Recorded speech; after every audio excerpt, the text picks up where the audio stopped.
KDB.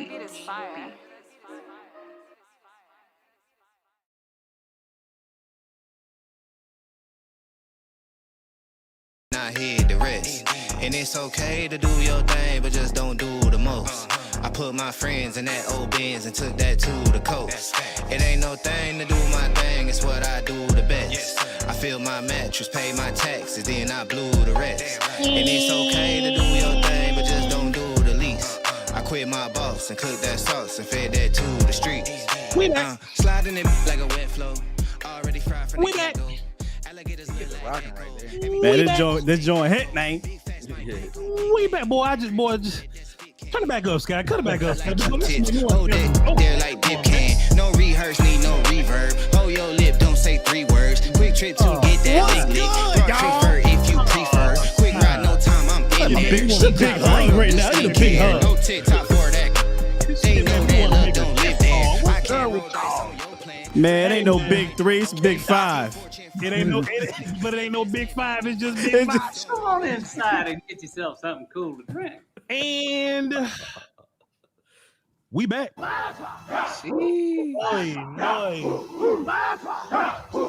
Oh man, I love everybody here. Likewise. Law Nation with the most expensive beard oil. Let's go. The Black Leonidas.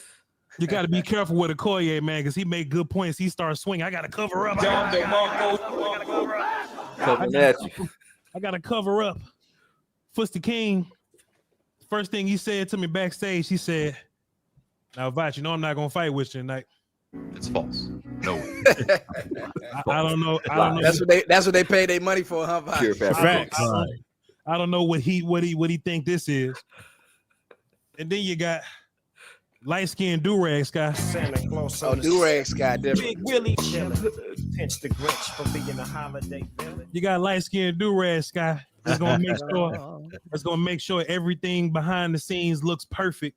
It's a lot of people that you know that reach out and they be like, "Man, boy, I would love for my show to look like that." I see it on the Twitter feed all the time. Hey, man, we're hiring producers to come do some. You know what I'm saying? I see a lot of big name companies they want to write, "Hey man, we would love to have somebody to put us in boxes." Oh, don't nobody do it like Will Steele. Ladies and gentlemen, this is the round table. It's 5 E's for a reason. those E's represent something. If I had an acronym, if I was a good content creator, I would have an acronym for you, but I ain't got one. It's just E's for the 5 of us, okay? Pussy King, Law Nation, Voch, Lombardi, Koye, Media, Skywalker, Steel. I hope everybody here is doing well. I hope everybody in the chat is comfortable. Kick up your feet, grab you a blanket or something. I hope you are snug as a bug in a rug.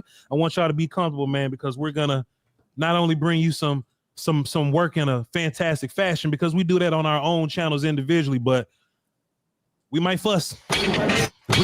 See your Sky, we might fuss, big dog. So we gonna see what the business is when we get here. First of all, everybody good? Y'all cool? Y'all all right? Straight? Good.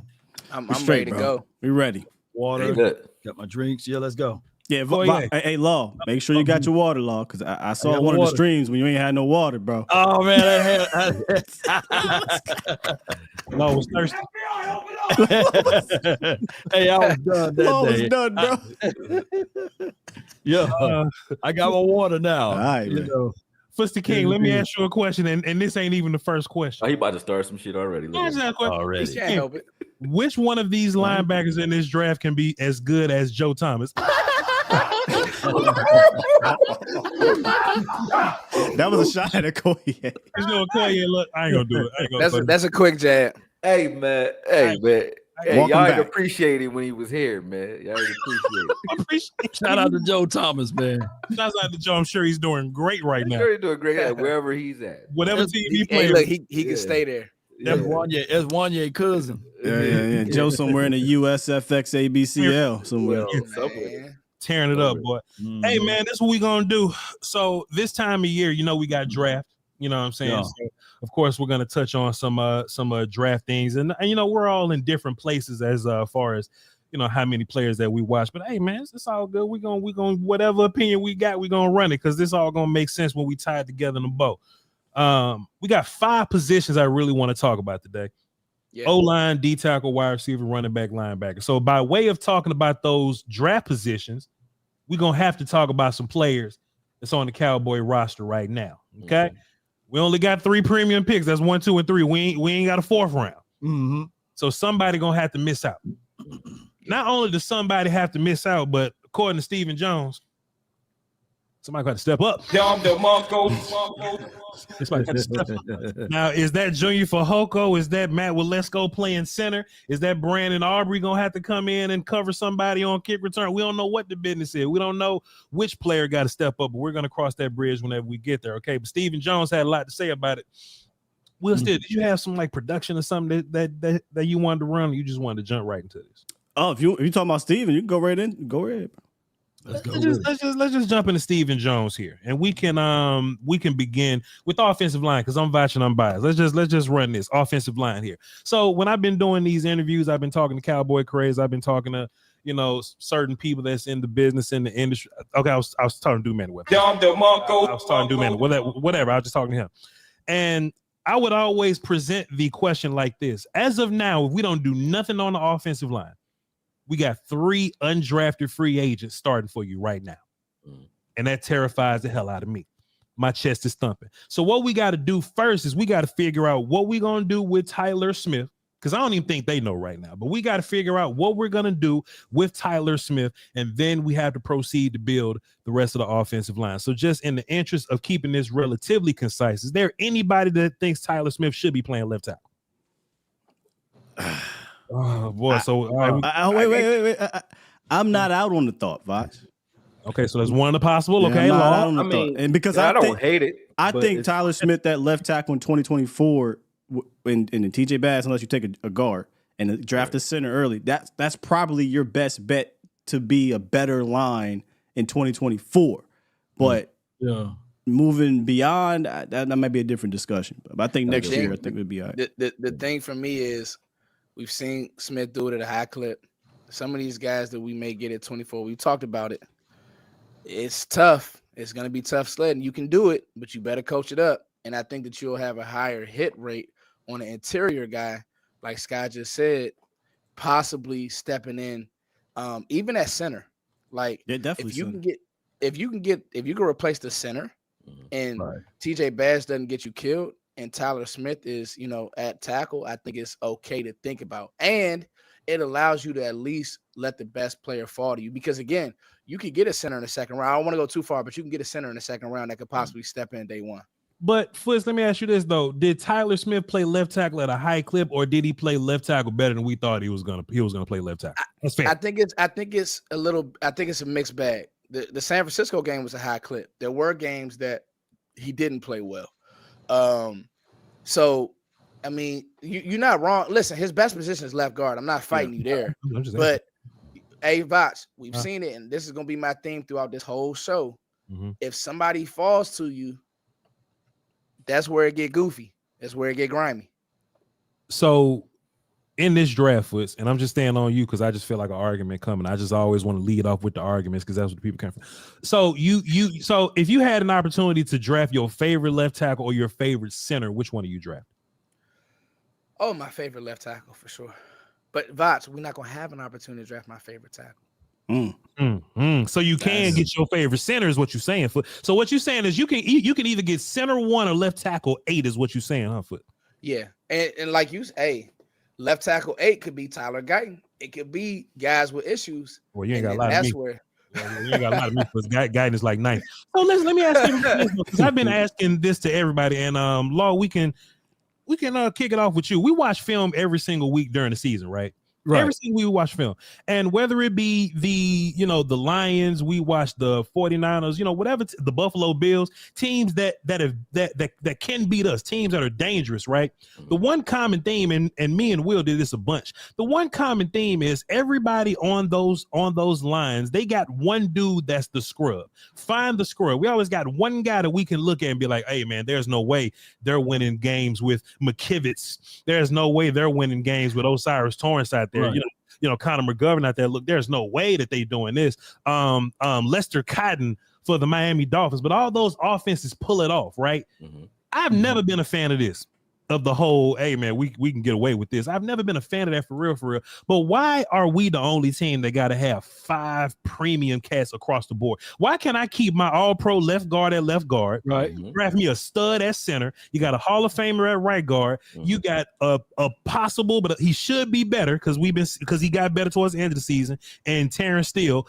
We got 4 dudes that we relatively would have faith in. Why can't we have an Austin Richards at left tackle? Why we got to take the all-pro? Why you got to take an all-pro off your offensive line? Right. Hey, it's because of PTSD, man. When we had Jason Garrett, we had to have all good guys or great guys in positions in order to win, because there was no system, there were no scheme.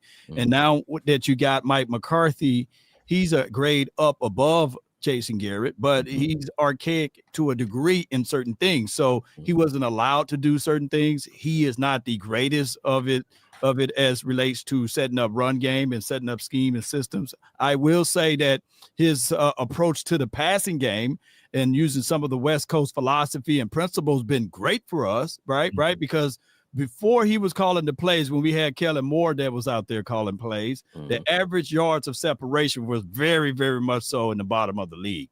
At least we improved on that last season about system and scheme as it relates to passing. But one of the Achilles heels been with the Cowboys been run game, and especially with Mike McCarthy, we shouldn't expect that that's going to increase. So when you're banging on the table for a phenomenal left tackle to blend in with Tyler Smith, is because we need that, because I don't think that from a scheme or philosophy that Mike McCarthy will be able to dial up great runs for us. Stephen Jones got his ass on the radio, and I'm gonna start to give Will still a little bit of time to pull up a graphic of Stephen Jones while I hit this button right here. You ain't got to do that, bro. Come on, man. You already ready. Stephen Jones got his ass on the radio, and he gave us the state of the offensive line. Look, we about to let him say this nonsense, and I'm gonna get Okoye's thoughts and reactions on this. Stephen Jones had this to say. Well, we just think you have to continue to evolve as an offensive line, and certainly you hate to lose a player like Tyron Smith, who's going to, in my opinion, be a Hall of Famer. I think he's going to be wearing a yellow jacket, but at the same time, unfortunately, Tyron's had to miss a lot of games, and at some point you have to make those tough decisions. Koya, I'm sorry. First of all, I just find it madness, okay, that the healthiest he's been, now all of a sudden he got injury issues, and he going to open his mouth to say, hey, man, he going to be a Hall of Famer, gold jacket. He was cold in a motherfucker last year. But We had to leave. But anyway, we gonna finish this clip. And Koye, I just want to get your thoughts. Hold on. Certainly, you hate to, you hate to lose Tyler at center in terms of, what he had done for us. But at some point there, if that was the comment. You got to make a tough decision that we can, have him go to another team, and we can replace him hopefully, and have a center who's better. And we like the young guys that we've brought in here over the years. Not unlike Connor McGovern stepped up after being a backup, for 3 years. He stepped up and played really good at guard, and then got awarded a contract in Buffalo. We have guys like Let's Go and Awesome Richards, and young players that are on the come. TJ Bass played really well for us last year. Boy, Stephen Jones better keep making money doing this, because if you ever had to sell cars, boy, I wouldn't. Bro, does that sound like a guy that's confident? Well, hopefully he living by the creed, man. I'm telling you. Matt, well, let's go at center, baby. Let's go. Hey, Scott, let me tell you something. Whenever somebody asks you a question, hey, bro, is it gonna be okay? He say, that's prayer about. So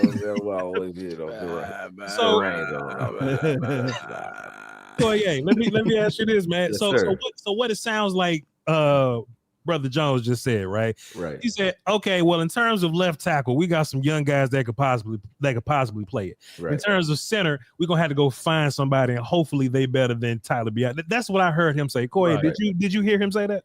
I mean, he said it, right? And the thing that we kind of get washed away with every season is, because we all like our new toys, right? Mm. I was excited about Austin Richards last year, though. I liked his footwork. I liked his length. I liked his athleticism. So I wouldn't be afraid to see what he can do if we had to go into a season with him at left tackle. And then I didn't hate Hoffman at center. I'm not going to lie, when he played it. Yeah, right. Didn't hate it. The Arizona game wasn't horrible. So, if we had to go out there, like you said, I would rather go out there with just one missing piece than two, to be honest. But if we had to go out there with those two guys, starting, or if we kicked, like we just talked about earlier, we kicked Tyler Smith to left tackle and brought Bass. And I love what Bass gave us as far as his tenacity and his aggressiveness. So if we did that, I would still say, Steven is not, I know you're going to hate it, but he's not wrong in saying that the guys on this roster do need to step up, because we were excited about these guys just a year ago. You know what I mean? So now that we have all these new toys that are on the table, that, we want because of the draft, we kind of forget that. But I think Austin Richards does show promise, and we don't forget what we did with Steele as an undrafted free agent. I think Steele, minus the injury, was great for us. You know what I mean? Right. So I think if you can develop a guy like him into what he is, why can't you develop Austin Richards? Fliss, go ahead, Fliss. What do you think about the young players that just have to step up? I think the name is Awesome Richards. You saw the tape in North Carolina. Well, Let's Go, no hope. So I wouldn't. I try to. My heart is to not even really defend the Cowboys, but make sense of what they're saying. And with Steven, he'll if you catch on, he'll tell you some things. Like, it's been a lot of shots at Dan Quinn this offseason. We'll get to that. But when it comes to tackle position, it's Awesome Richards, y'all.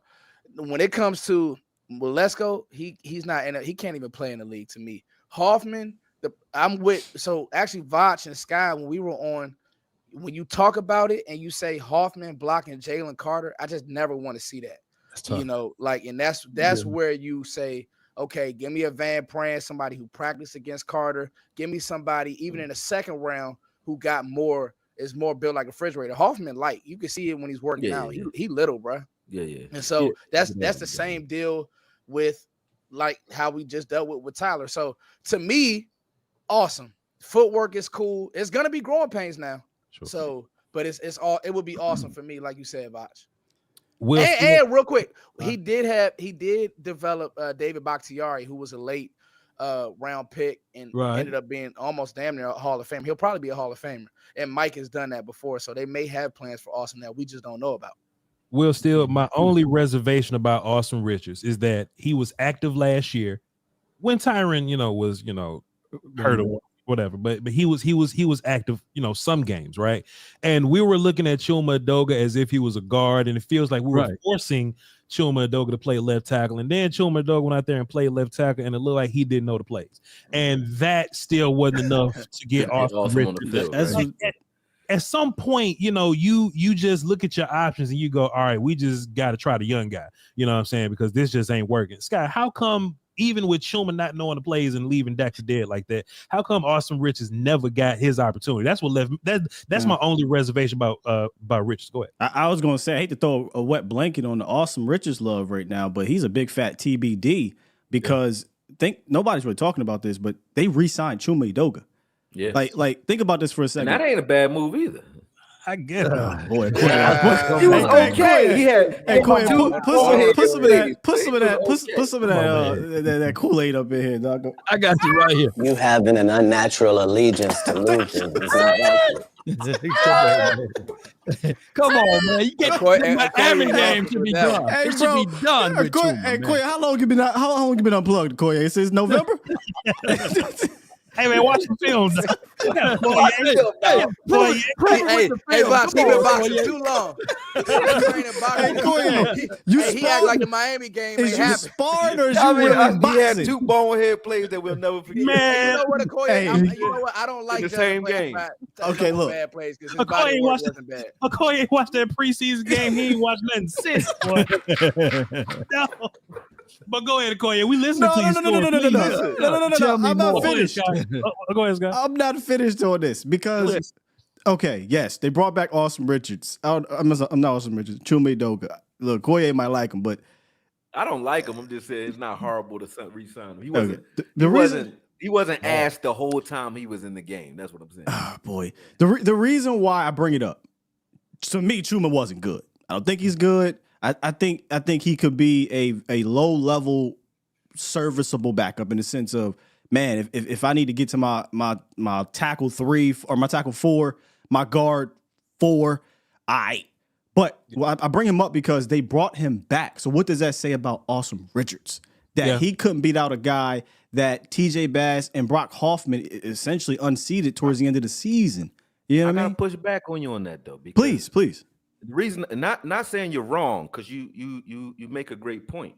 But when you look at Deuce Vaughn, when you look at all of our rookies, Shoemaker, we had a mismanagement of rookie talent on the entire team. So either they're all ass, Mazi, or we weren't developing these guys properly. It's one or the other. I mean, I can't believe that. But Koye, let's not to a man that we drafted was. Let's not do what the fans do. Let's not get extreme and say somebody's ass. Let's not say ass. Just because they all couldn't make get on the field for some reason. But Okoye, Deuce Vaughn, 6th round pick, undersized satellite guy. Austin Richards, 5th round pick. Is he tackle? Is he guard?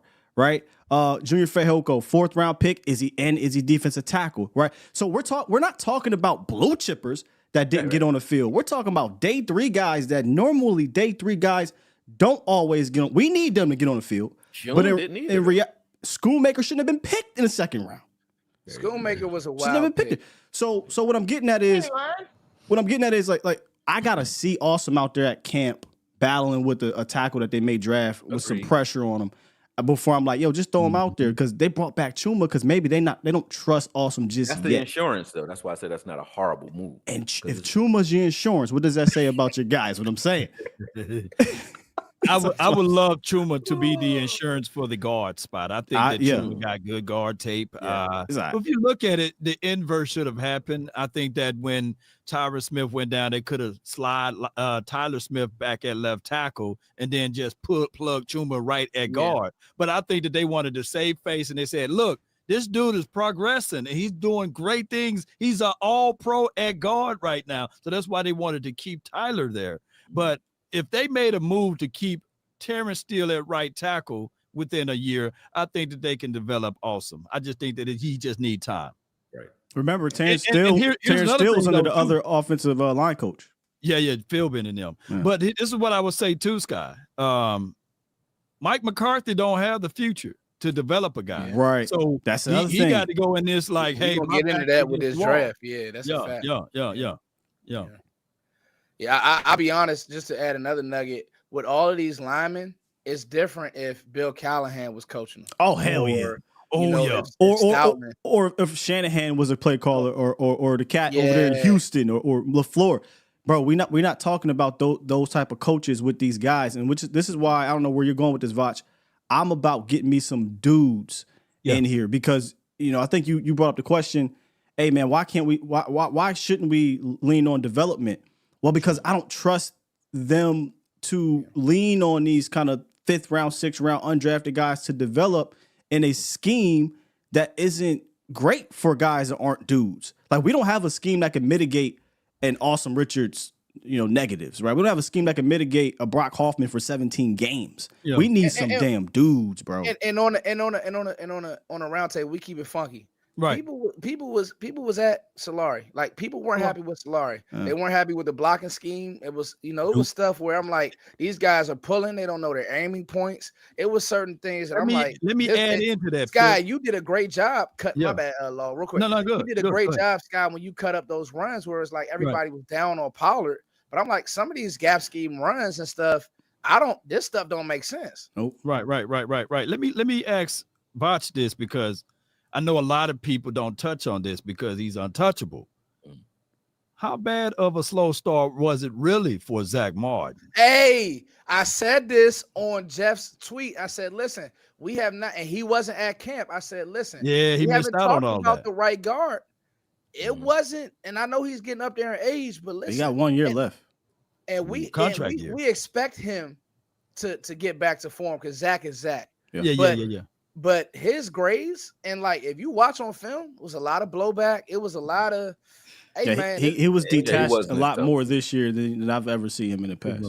Put it like this: Tyron was the best lineman on the team. Well, Tyron and Tyler were the best 2 linemen. The Smith brothers. Thing about Zach Martin though, and I've been saying this about Tyron for a long time. Like, hey, he may not be, that dude anymore, but he is a demigod. You know what I'm saying? Like, he's not the full. He ain't Zeus no more. You know what I'm saying? He used to walk around with a turban and a damn scepter, smoking everything. But what we can say about Zach Martin film, and I do think people get a tad bit hyperbolic when they talk about Zach Martin film because it requires context, right? Zach Martin goes from, all right, he ain't lost a rep all game to, okay, he lost a couple of reps here. He still blocked DJ Reader that can't nobody else block. You know what I'm saying? He's still blocking Jalen Carter that, he probably lost 1 rep to Jalen Carter that can't nobody else block. And I think that's important because if we look at Tyler Biadasz, we need to use those words for him. We need to use that level of hate for him. Like all the dudes that Tyler Biadasz could not block, those dudes will line up against Zach Martin. They'll line up against Tyler Smith, and they'll, get their lunch ate. It's just that we can't go into a game expecting it to be shutout from Zach Martin. But that's still better than what you will get from Willetsko or Ball or Austin Richards. So I think Zach is fine. Plus, Zach was kind of dealing with some injuries and all that. So Zach's not who he once was, the dude that could just duel with Aaron Donald and we won't hear nothing. The only dudes that can shut down Aaron Donald, we will hear nothing from him, is Zach Martin and Connor Williams. And Aaron Donald's gone now. So I feel comfortable about Zach Martin. He can still whoop Dexter Lawrence. He can still whoop, McNeil when we line up against the Lions and all that, Hargrave when we play against the Niners or whatever. So I don't think Zach Martin is that big of a detriment. Because I tell you what, Zach Martin made his money doing what last year? Sitting back, chilling.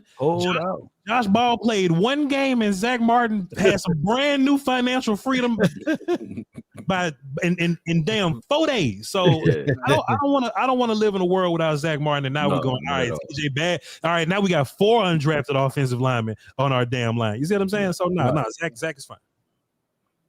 Can I ask you something, Voch? Por favor. You started this whole thing with, hey man, we got to develop these other guys. Yeah. Are you pushing back on your own double dipping at offensive line and in the draft? No. See. Okay, so let's do this, right? Let me just quickly ask the panel just a quick yes or no. Law Nation, would you be opposed with the 1st and 2nd round pick? I'm trying to trade up with the 2nd because I'm trying to get it over with. Law Nation, would you double down at offensive line? Would you get tackle and center back to back? Yes or no? It depends on how the board. So you got to add context to it. So let's say this. sliding back. Yeah. So let's say this. Getting more picks. let's say this, teams feel some kind of way about Jackson Powers Johnson and his, his history of injuries or whatever, he's available for you. And he's the best player on your board right now, but you just happen to have taken Jordan Morgan in round 1. Jordan Morgan, left tackle from Zona, right? So, Law, would you take Jordan Morgan, and if Jackson Powers Johnson there back to back, would you take them round 1 and round 2? Yes or no? If we trade back, because we gained extra picks, and I assume that. I mean, yes, I can't just say yes. No, man. He know to ask me last because he know what's coming. Me and Foot's about to fight about this. Law, let's make it difficult. Let's make it difficult, Law. Let's say that there's no trade back. All you got is 1, 2, and 3. You got pick 87, which is your 3rd round pick. You don't pick again till 174. Would you double down on your offensive line? No, because here's the reason why. I'm Mike McCarthy. I got to win now, and I get it. That's how you win now, don't it? That's for the future. That's for the Bill Belichick to come in if I don't get right with this. Because Jordan Morgan, are you 1,000% sure that Jordan Morgan will outperform Austin Richards? That's the part. I think he's better than Austin Richards. Yes, Foots, because Jordan Morgan got a black belt in offensive line right now. He knows every trick to the trade. He got great knee bend. He got great film versus the best edge in the draft, Foots the King. You can agree with that. I'm taking Jordan Morgan, who's better than Austin Richards right now. And if Jordan Morgan does give you struggles, put Schoonmaker to his left, you got Tyler Smith to his right. Why not? Why would you have issues with Jordan Morgan if you don't have issues with Dan Chuma Dogan? Hey, as long as Jordan Morgan know the plays, he good to go. He good to go. Is it my turn yet? Because I was gonna say, have y'all found any bad tape on Austin Richards yet? Have y'all found any bad practices on him? He ain't got no tape, Law, and that's my problem. He got like 20 snaps, I think he had last year. In preseason. Brock Hoffman got more tape than Austin Richards, and that's concerning. Go ahead, Foots. So this is what Voch love to do. He's a great lawyer. He's great. He'll get you. He'll get you. He might. He don't forget nothing either. Oh, he don't forget it. He's an elephant. So here's the deal. He leaving out so much context because he knows how much I fought him on this receiver class, and I ain't going nowhere. And guess what? I gave you on Sky's show. I gave you the 1st round. Voch, you're not taking my 2nd round pick from me. You got to draft, homie, because guess what? I just watched Brandon Cook get smushed. We cannot move the ball when they put a safety over top, Jake Ferguson, and they blanketed CeeDee Lamb. We couldn't move the ball. We just talked about Mike Solari can't develop. So guess what? If Lamb McConkey's staring at me, I'm drafting him. Crazier things have happened. Okay, hold on. I'm talking about 2nd round. If Troy Franklin, and this is, I gave you a lineman in the 1st round. If Troy Franklin is not running through Jair Alexander, Foots, you ain't got lots of the people. They got hold on, fight. Come on, you gonna run on top over. Go ahead. I hate when Voch do this. They got film 2 Foots. They do. But see, Troy, this is what's happening with skinny receivers. And I don't want to draft Xavier Worthy, but he's not soft. He's not John Ross. He's 165 pounds. He ain't running through Jair Alexander either. But we don't need him to be CD. We need him to be a 2. That's the thing. Your argument. No, Foots. Your argument is Brandon Cooks couldn't run through Jair Alexander. And then you proceed to name 165 pounds. Hold on. I'm gonna give you some other guys. Stop it. Because if Keon Coleman's staring you, Keon Coleman is not 165 pounds. Keon Coleman is 215, 6'4". It's a difference. So now he's gonna catch that slant. He's gonna body Jair Alexander. If he's staring at you, listen, if he's staring at you in the 2nd round, what's happening? One of the first people that I talked to about in this draft, Scott can vouch, is Keon Coleman. We've attached ourselves to separation, and this poor kid is losing money. Well, really, he's a great football player. These teams suck. You can watch these quarterbacks. They sorry. Jordan Travis, sorry. Quinn Ewers, sorry. Jalen Milroe, sorry. So at the end of the day, bro, if you give me a 1st round lineman, I got to fix my team in other ways, Voch. I can't double down. No way. Listen, man. You got to add. You got disrespect, though. You can't just say that. But you got to put no disrespect to my guy Jair Alexander. You can't just say that. You just run through him. This is my only issue with your argument, Foots. This is my only issue with your argument. Okay. Because I did get Sky on the stand, and he made a great point. And Sky, don't walk it back about BTJ. Fuzz, this is my issue with your argument. Fuzz, this is my only issue with your argument. You're trying to replace or improve from, right? Let's say improve from. You're trying to improve Brandon Cooks and Jalen Tolbert. I'm trying to improve Brock Hoffman and fucking Awesome Riches. That's the difference. You can play right now. You can look. You had the #1 offense with Brandon Cooks, Jalen Tolbert, and limping Michael Gallup.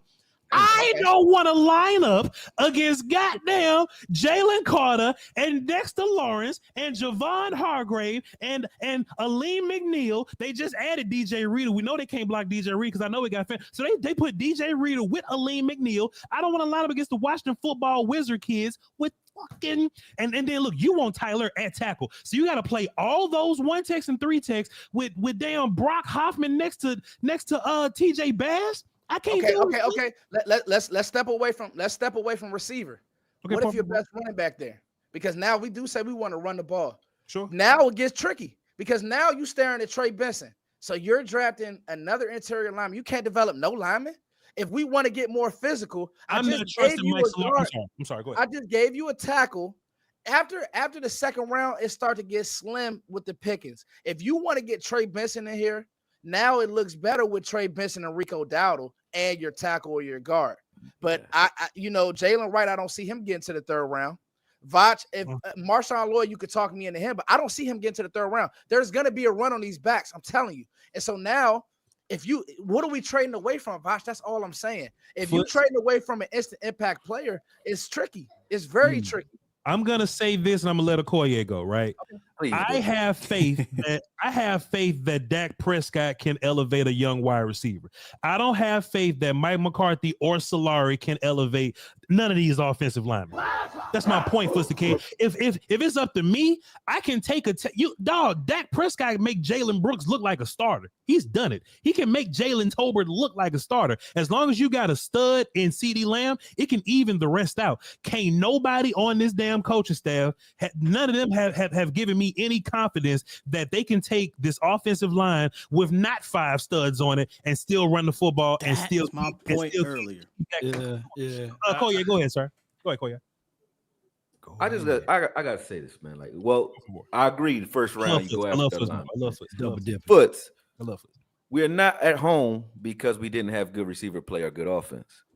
We lost players, though, like you said, Voch, on the offensive line. So you do have to replace at least one of them with a stud. I don't think you go double up first 2 rounds with linemen, though, because y'all forgetting one thing, man. We are not at home. We were not at home because of offense solely. It was our defense that took us home. Yeah. So to ignore that as an organization would be boneheaded to me. Practice. They're going to have to address the reason we went home in the first place, which is defense, namely linebacker, and I don't think Kendricks is an answer. So they're going to have to go linebacker in the first 2 rounds. I don't think they're going to ignore that. They do have to go offensive line in the first 2 rounds as well. So I think that's what you're going to see in the first 2 rounds. But you got to keep in mind, there's also something that they don't do.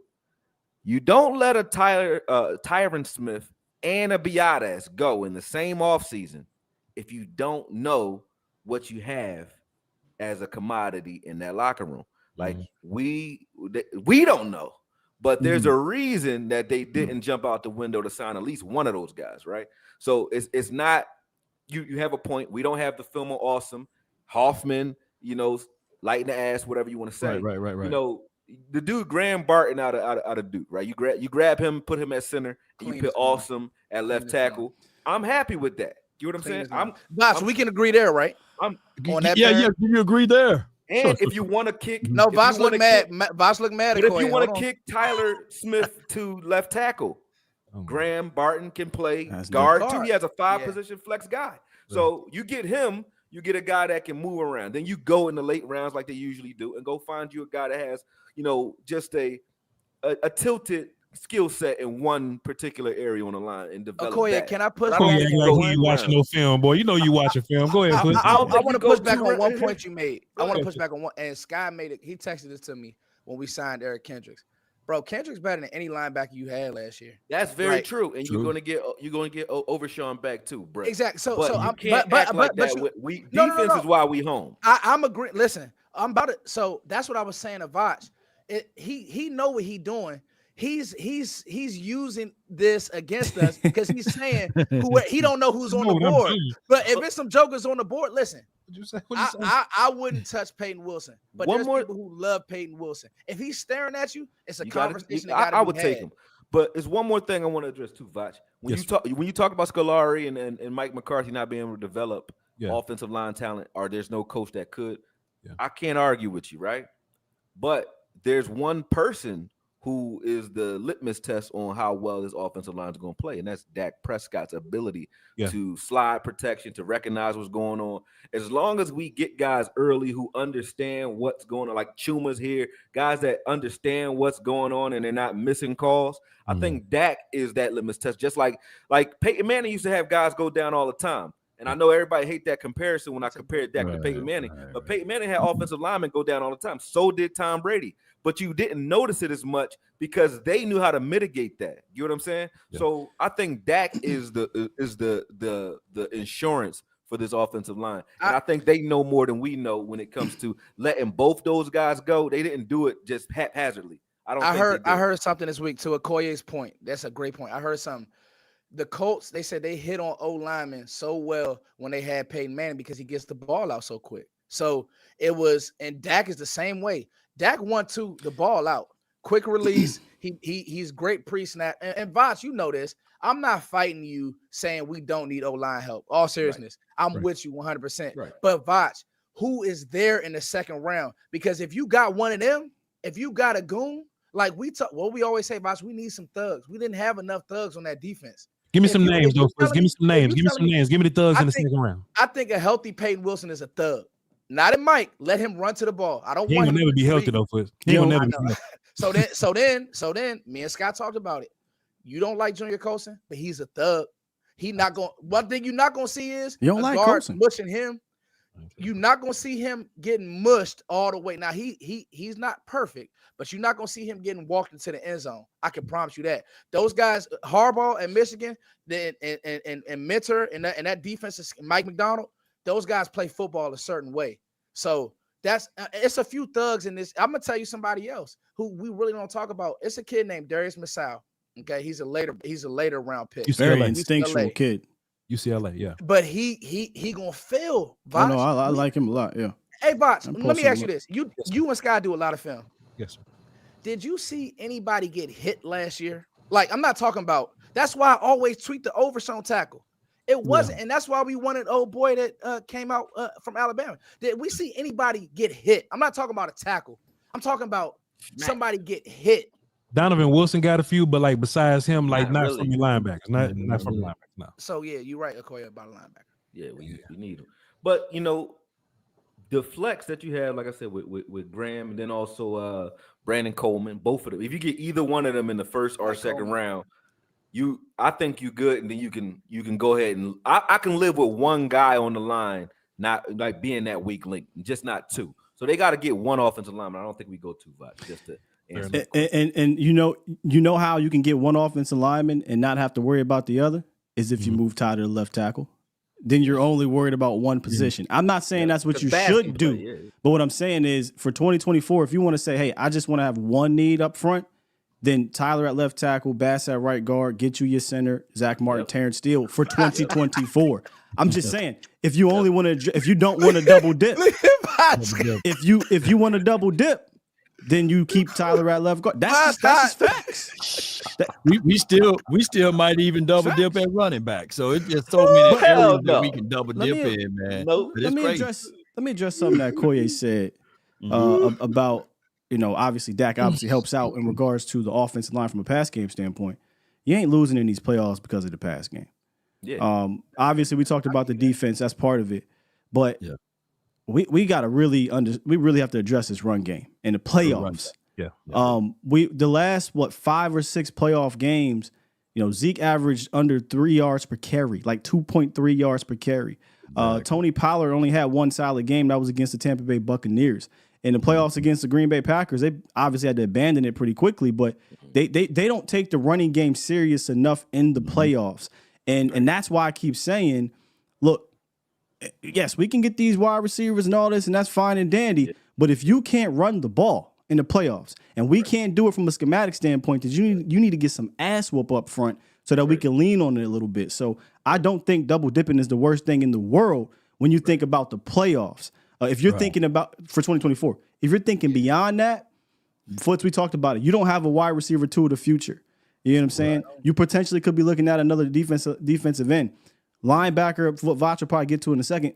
Once Bruh leaves, Kendricks will need another line. There's just basically what we're saying. There's so many things the Cowboys need right now. You can't address them with 3 picks. Because they use the draft as their free agency. So that's what they're doing. They are using this draft as that. Yeah. I see this team getting picks. 7 picks. They want to. I see them trading back. Fusty King, when he was fussing at us about linebacker and Junior Colson and all that, he made sense. I'm never gonna hate on Fusty King. He made a little bit of sense. But the whole idea of our offensive line or our linebackers getting pushed into the end zone. Well, one, because our linebackers was 100 pounds, but our defensive tackles, just thinking about it make me laugh. Go ahead, man.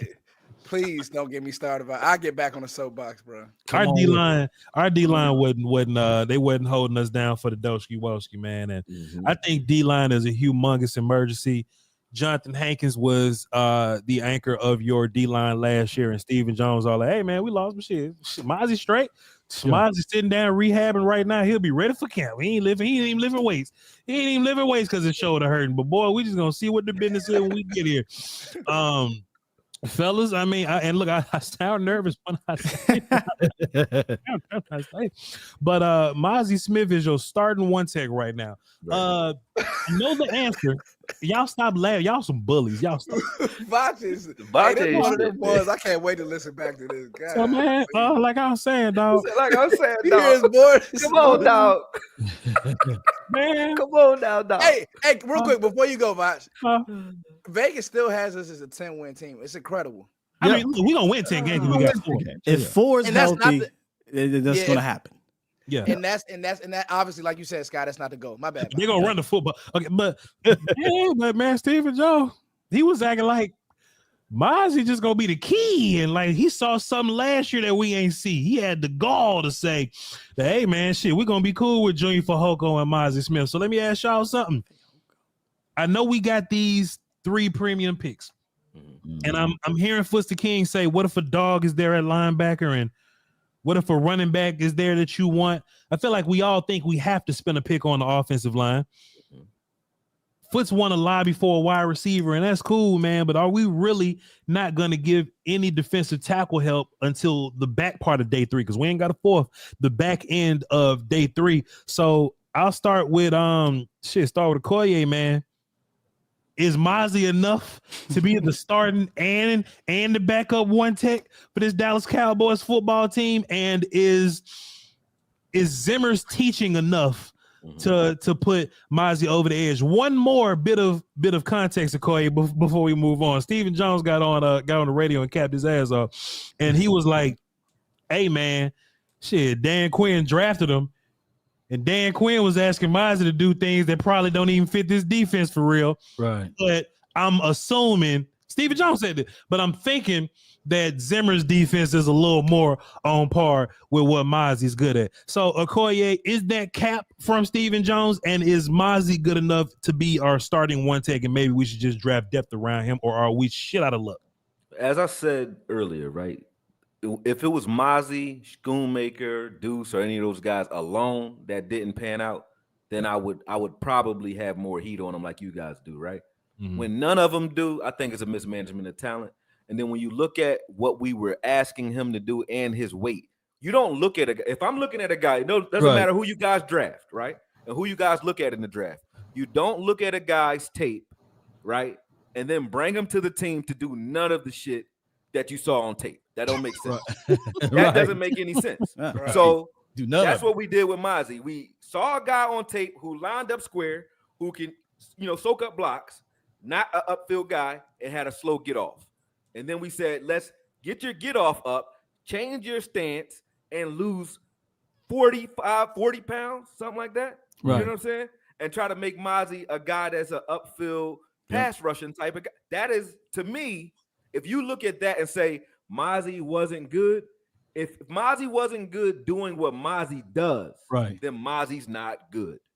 I haven't seen anybody ask Mazi to do what Mazi was doing in Michigan at all. Maybe Zimmer will do that because he likes that style of play. Yeah.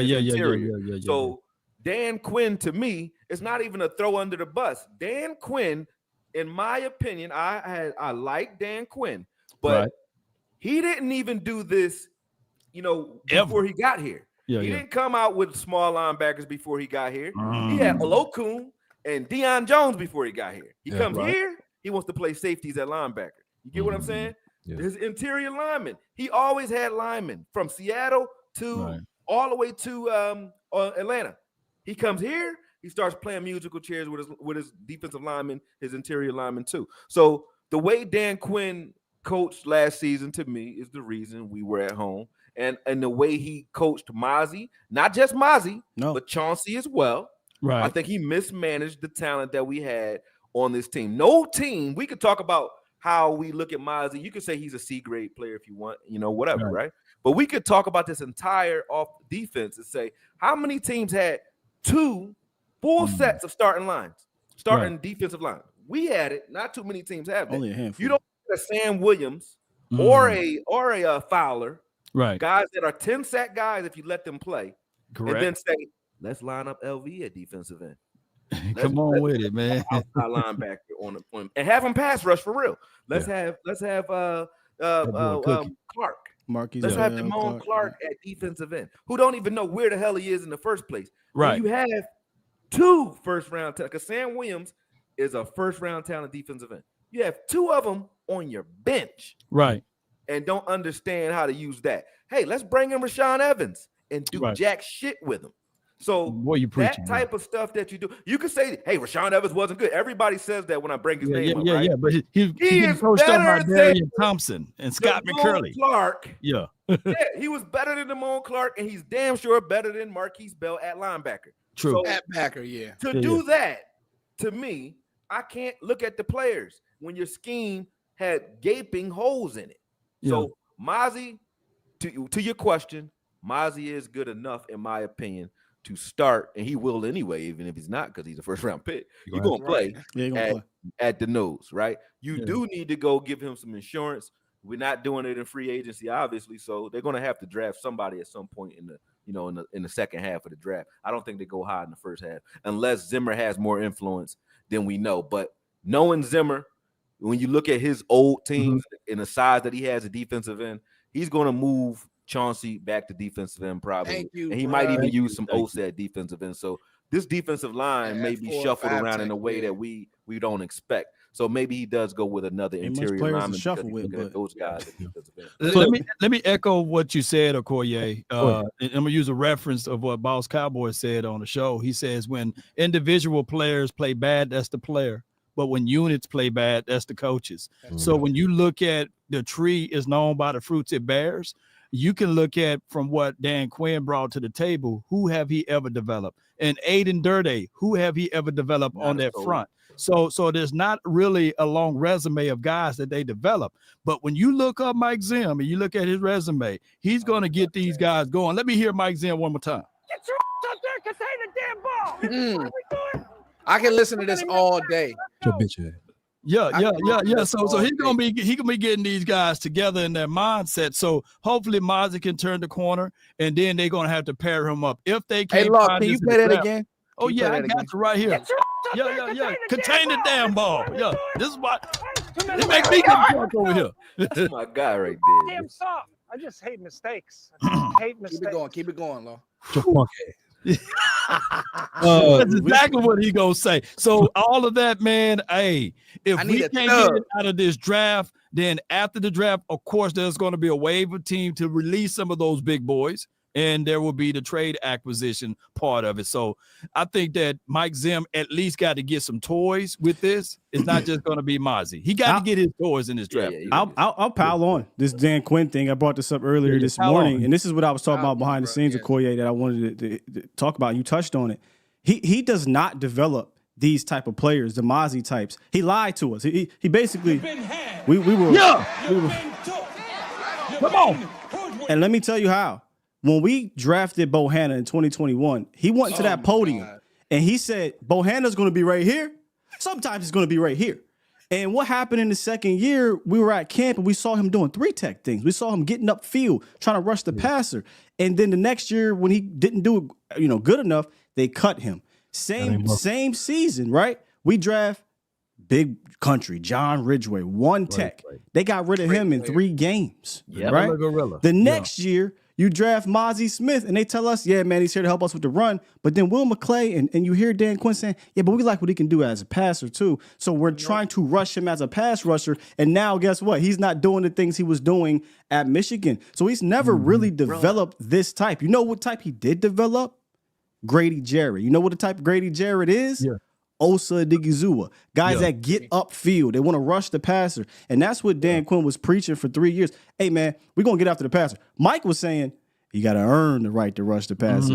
Dan Quinn was doing the exact opposite. I know he went out and got Hankins. I know they drafted Mazi. They drafted Bo. They drafted Big Country. But they didn't develop those guys. Those 1-techs need development, and they need structure. Zimmer has the structure. Zimmer, you don't let you go ahead. Zimmer, I promise you this: Zimmer would have had Bo, would have had Country, at least very serviceable rotational guys, 100%. So we'll still. I got one thing, but I'm gonna let you go. Yeah, I got you. We'll still riff at. So on that point, and really for everybody, right? So we don't have enough bodies, of course, but do you feel like what we have right now, just as a core, whether it be Osa, Mazi, Junior Fehoko, the handful of ends that we got, and whatever it is that Micah's doing, right? Do we have enough right now with Zimmer, leading the charge or whatever? Is that enough? Or like, how much more help do we do we have to add to this thing? We need help. I think we need help. I don't think I'm not counting. What's the cat from the Patriots that came over? Carl Davis. I'm not counting that guy, man. Carl Davis don't exist in my world. You know what I'm saying? You essentially got 2 defensive tackles. Let's be real. You got 2 defensive tackles, but you got one that fits the Zimmer mode. Like, I love Osa, but he don't fit with Zimmer. Zimmer like big boys. And Osa's not a big boy, but he's a good player. Osa gonna get kicked to the edge. Look, Fehoko, he gonna probably get that Bennett role you've been preaching. Y'all keep bringing up Fehoko. I don't see Fehoko sliding into no damn defensive tackle with Zimmer. Zimmer like those types of guys outside. Yeah. Right. So we don't have no depth, and Mazi might not be ready until middle of the damn training camp. So defensive tackle low key. It's a gaping hole right. It's a blinking red light that we ain't talking about enough. Who your fat boys you can get in this draft in the later rounds, or you got to get them early? I got some Mississippi names. State I got kid? some names. Y'all got some fat boys? The Texas A&M. You can go to Texas A&M kid. There you go. Before we get to them, right? And McKinley Jackson is a name to watch. It's a few names that could just sit right in the middle of your defense. I mean, I know you guys have been high on Dwayne Carter. He's like a mix of both, but it's at least throwing bodies. And I don't think like this run on D tackle is gonna go later. Just being honest, out after the first 2 guys, it'll go later. So, but I want to add on, and we're gonna pile on this thing because I'll be honest with you, I've been hard on Dak. I came on Sky Show that playoff game, Dak threw the picks, and I'm with you. But I asked anybody in this chat, was there ever a point that you thought you would get a stop? No. Exactly. And that was a quick no. Like what? Like I never thought at one time we would get so the first drive. Honestly, Okoye, I can see what they was doing, and I see LaFleur. Like LaFleur just had that look. Yeah. Dan Quinn struggles versus that tree. It is what it is, and so this is why I'm telling people. I saw something tweeted out, and I love the work that people do. Well, hey, teams don't use 3 linebackers. Well, guess what? You got to stay ahead of trends. Yeah. Great teams. Detroit runs the ball. San Francisco runs the ball. Who else? Ravens run the ball. Philly got 2 running backs. Those last 4 run the ball. Hey, you're gonna have to get some big bodies in here. And I really feel so bad that we wasted a year in Marquise Bell. Now he had some great play, but it was like even in the Carolina game, I'm like, hey man, they kind of moving up and down the field, and he a little body. So my final point is this about I have a lot of faith in Mike Zimmer. I'm gonna tell you why. He reminds me so much of Steve Spagnuolo. It's not even funny. Where he's a better DC. He's a better DC than he is head coach. He's and again, I tell this to the kids and the parents I coach. Bro, I'm not interested in being your friend. I feel like Dan, coming out there with Jordans, he got his hat back. He doing yoga with these guys. Hey, cool. I'm with you. Hey, Zimmer, he more like, hey, bro, you got one more time and your ass out the game. Who? Give me another backer. Come on, bro. And so in that, right, Sky? I don't care. This is football. If you know you got your coach looking down on you and you not fitting right, it's a difference. All this, oh, we buddies and they doing yoga together and he talking about Zen. Bro, I'm like, come on, bro. We don't. I'm done with that. Even Micah, guess what? Micah needs to be coached hard. Yeah. This is not the Dallas Micahs. This is the Dallas Cowboys, not the Dallas Daks. It's not the Dallas any of it. He's going crazy now. He's going a little crazy right now for us. I'm just saying. He right though. Preach foot. The players are saying it. The word that a lot of defensive players are using, the buzzword, from Micah all the way down to Juan Ye. If you listen to all these interviews, accountability. Yeah, bro. Like Zimmer not gonna play with these people. And another thing is, Sky, when we watched, and this is my last point about the type of backer we want. Sky, me and you was watching the Super Bowl, bro. I'm gonna tell y'all something. Kansas City linebackers, when Hughes Tech tried to climb next level, bow, you was getting smoked. They had some crazy depth at back. If you think it was it wasn't just our guy from Missouri. It was Tranquil. They had some guy named Tranquil. Tranquil was nice. Willie Gay. They had the deepest linebacker core. You can't tell me that Spagnuolo in meetings was like, hey, Kyle gonna try a bunch of this cute stuff, trying to get these guards and these. And I want you to. I'm gonna tell you who else was getting smoked in that game. If we being honest, Trent was getting smoked in that game. People don't want to talk about it. Trent Williams was getting. He got killed. Purnell, whatever his name was. And that goes back to the point of like you said, dog, give me a DN who's gonna press first. All these guys getting the field, they're not even getting sacks. Micah's getting all the sacks anyway. Yes, right. That's a scheme issue. That's a coaching and scheme, and that's why I think Zimmer, like you said, he's gonna have an effect on this defense that I think will be positive just by him being there. Now it'll come down to the players to take it to the next level, and I don't think. Going back to your point, Voch, I don't think we have enough up front from a defensive line standpoint. We need to add more. And unfortunately, we got 3 premium picks. So you better hit on day 3. Just a handful of okay, so we're not looking for 3 takes in this draft. Like we're mostly looking for a one take that can be behind Mazi. Unless Byron contract year for Osa. It's a contract year for Osa. Christian Boyd, though, he a 3 techie guy, but he can stop the run though. So there are some. I mean, I draft Murphy if he's the Johnny, the Carter, Wheezy. Right? Yeah. So your best bet at like these hybrid dudes that could play some 3 and some 1, you're looking for some guys is like right around 308, 310 pounds or so. There's a kid from Clemson, Ruke Oro. I'm not the biggest fan of him, but he is a half and half kind of guy. Pocket pusher, Brandon Dorless, and people have been kind of comparing him to like a Dave Irvin type of guy that can play some 1 tech for you, play some 3 tech for you, play some defensive end for you. So just by listening to y'all talk or whatever, right? Zimmer, moving some bigger bodies to the outside or whatever, having humongous guys on the inside, but then still having like a pass rushy dude at B gap. I don't think there's a one size fits all for what he's doing. But just in case, like there's like some day 3 guys we may be looking for. Gabe Hall from Baylor. He's a 315 or so pound guy, heavy enough to deal with the doubles, but he can do pass rushy things. Went to Senior Bowl, beat the hell out of everybody. If you want somebody a little heavier, Justin Rogers, 1 tech from Auburn. He's 330 or so, which is in that weight range you want, but don't ask him to pass rush nobody. Everybody's gonna ask you about Sweat, right? But here's my whole thing about Sweat. I think 32 teams are looking for the right time to kind of go in on him, because I do think that teams look at him as not mature enough. He doesn't love football enough, and he fat as shit right now. He like 383, he weighed in like 380, 390 at one point. 390, and combine where you supposed to be the best shape in your life, he was like 360. I think most teams want you around 330, 340 on the Texas.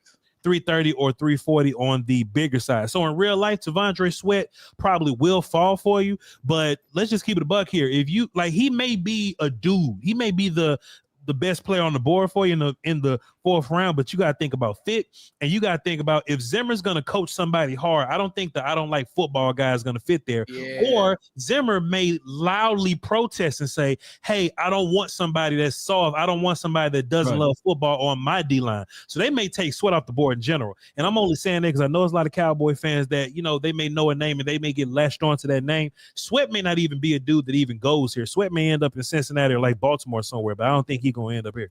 A point on Sweat real quick, Voch. Please. When he left camp and then came back, it was either senior or junior year, he was over like 410, 400 pounds. That's what was reported.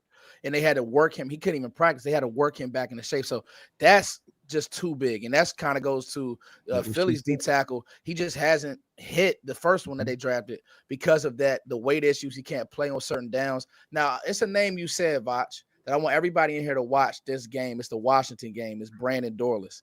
Yeah. He is a name that you guys gave me Dwayne Carter, and you're right on him. But Dorless is interesting because of the position flex, and he's not as big as, you know, I don't even think he's sub 300. But bro, he plays. If you watch that Washington game, you really think, man, first round pick. Like they couldn't block him, and the consistency hasn't been there. But you talking about a player that plays with hands, he knows how to fit the run. I don't want, and a lot of this is Zim, like you said, Sky, fit. He wants, Quinn wanted guys getting upfield. Man, you watch Dorless, he trying to make tackles at the point of attack. Yeah. What's your take on Newton? Because not a lot of people talk glowingly of him. What's going on? So with Johnny Newton, it's interesting. Sky said it.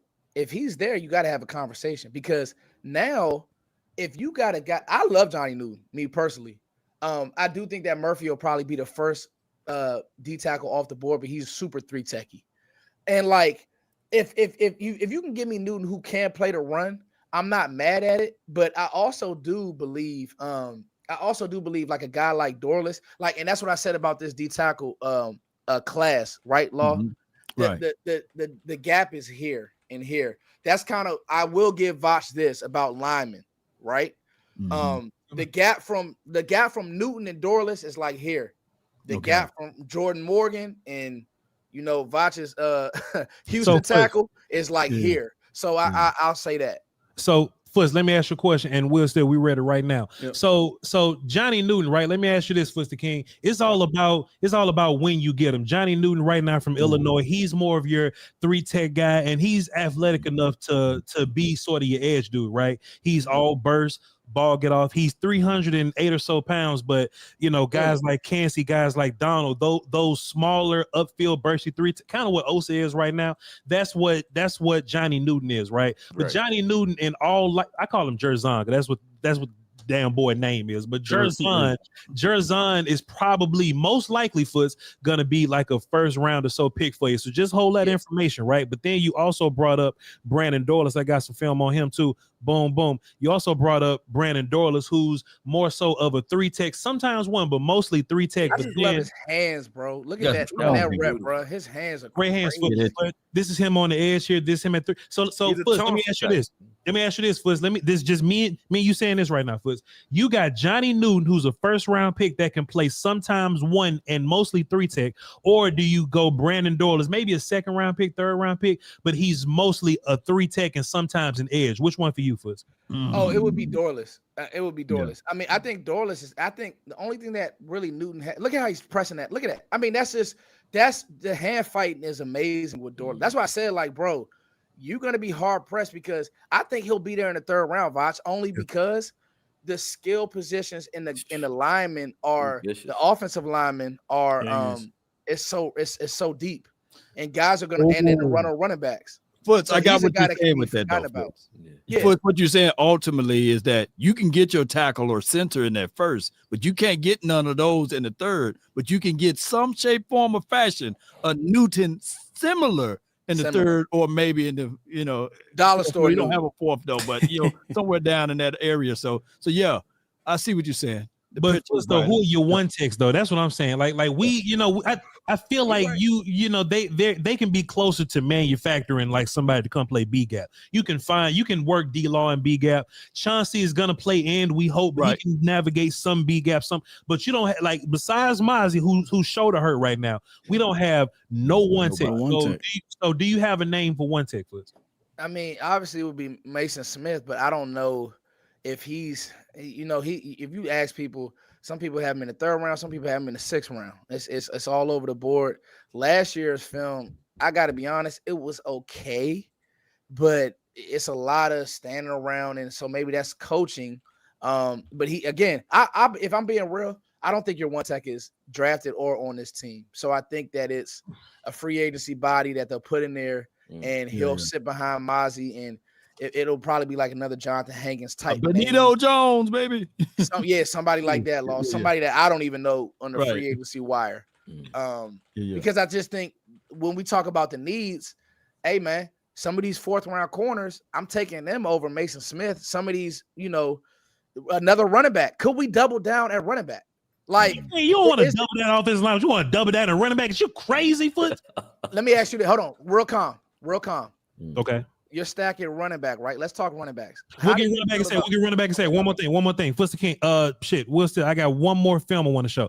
I think if you're gonna go one tech, you have to get super surgical, and I think you only gonna have one opportunity to get him. Mac Jackson, McKinley Jackson from Texas A&M. Gig him. Now he is kind of on the shorter side, 6'1", 326 pounds, 80-inch wingspan. But what you get from him is he's big enough to deal with the doubles, but clearly based on the film, he has the upside. He has the ball got the explosion. So I think McKinley Jackson, I mean, he could be a 4th round dude. You may have to trade back, get a pick to get him. But if he's there in the 5th, he's one of the He's one of the only dudes that I'm looking like as far as one techs go.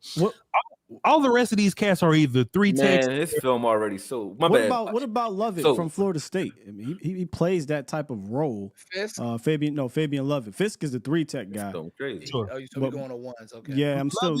Yeah. Love is 6'3", 314 or whatever, kind of that same kind of role, right? I just think Jackson is much Jackson's better. Yeah, I'm just saying. I'm thinking other dudes later in day 3 possible. Love it. We got some. We got some. Let me pull up my board here. Get my board ready. Love it is there. Jordan Jefferson. If I'm looking at my stack right now, Jordan Jefferson, LSU boy. Christian Boyd from Northern Iowa was a guy. Yeah, I was about to say, not Jordan Jefferson. Christian Boyd. He's 329. Foster King, let me ask you a question. Mason Smith from LSU, where you at on him? That's who I was. So Mason is a guy who the film at times is underwhelming. I feel like he gets tired, but his body, you can't coach his body. Yeah. He got the long arms. He's tall, and he has the weight behind him. So I think that's one of those where it's like, okay, cool, coaching and in a role, like he's a true role player. There's no way that you ask him to be a day one guy. This is a true role player. But the Florida State kid isn't bad, Sky. He didn't pop off my screen. Yeah. So like you said, McKinley Jackson's a little bit better. All right, we're gonna give 5 seconds because apparently some ads done popped up and they mad. Yeah, man. YouTube trying to get that bread. Come on. Shit. All right, so 1, 2, 5. All right, cool. So we went over offensive line and defensive tackle. All these things are important for us. Y'all want to go linebacker or running back next?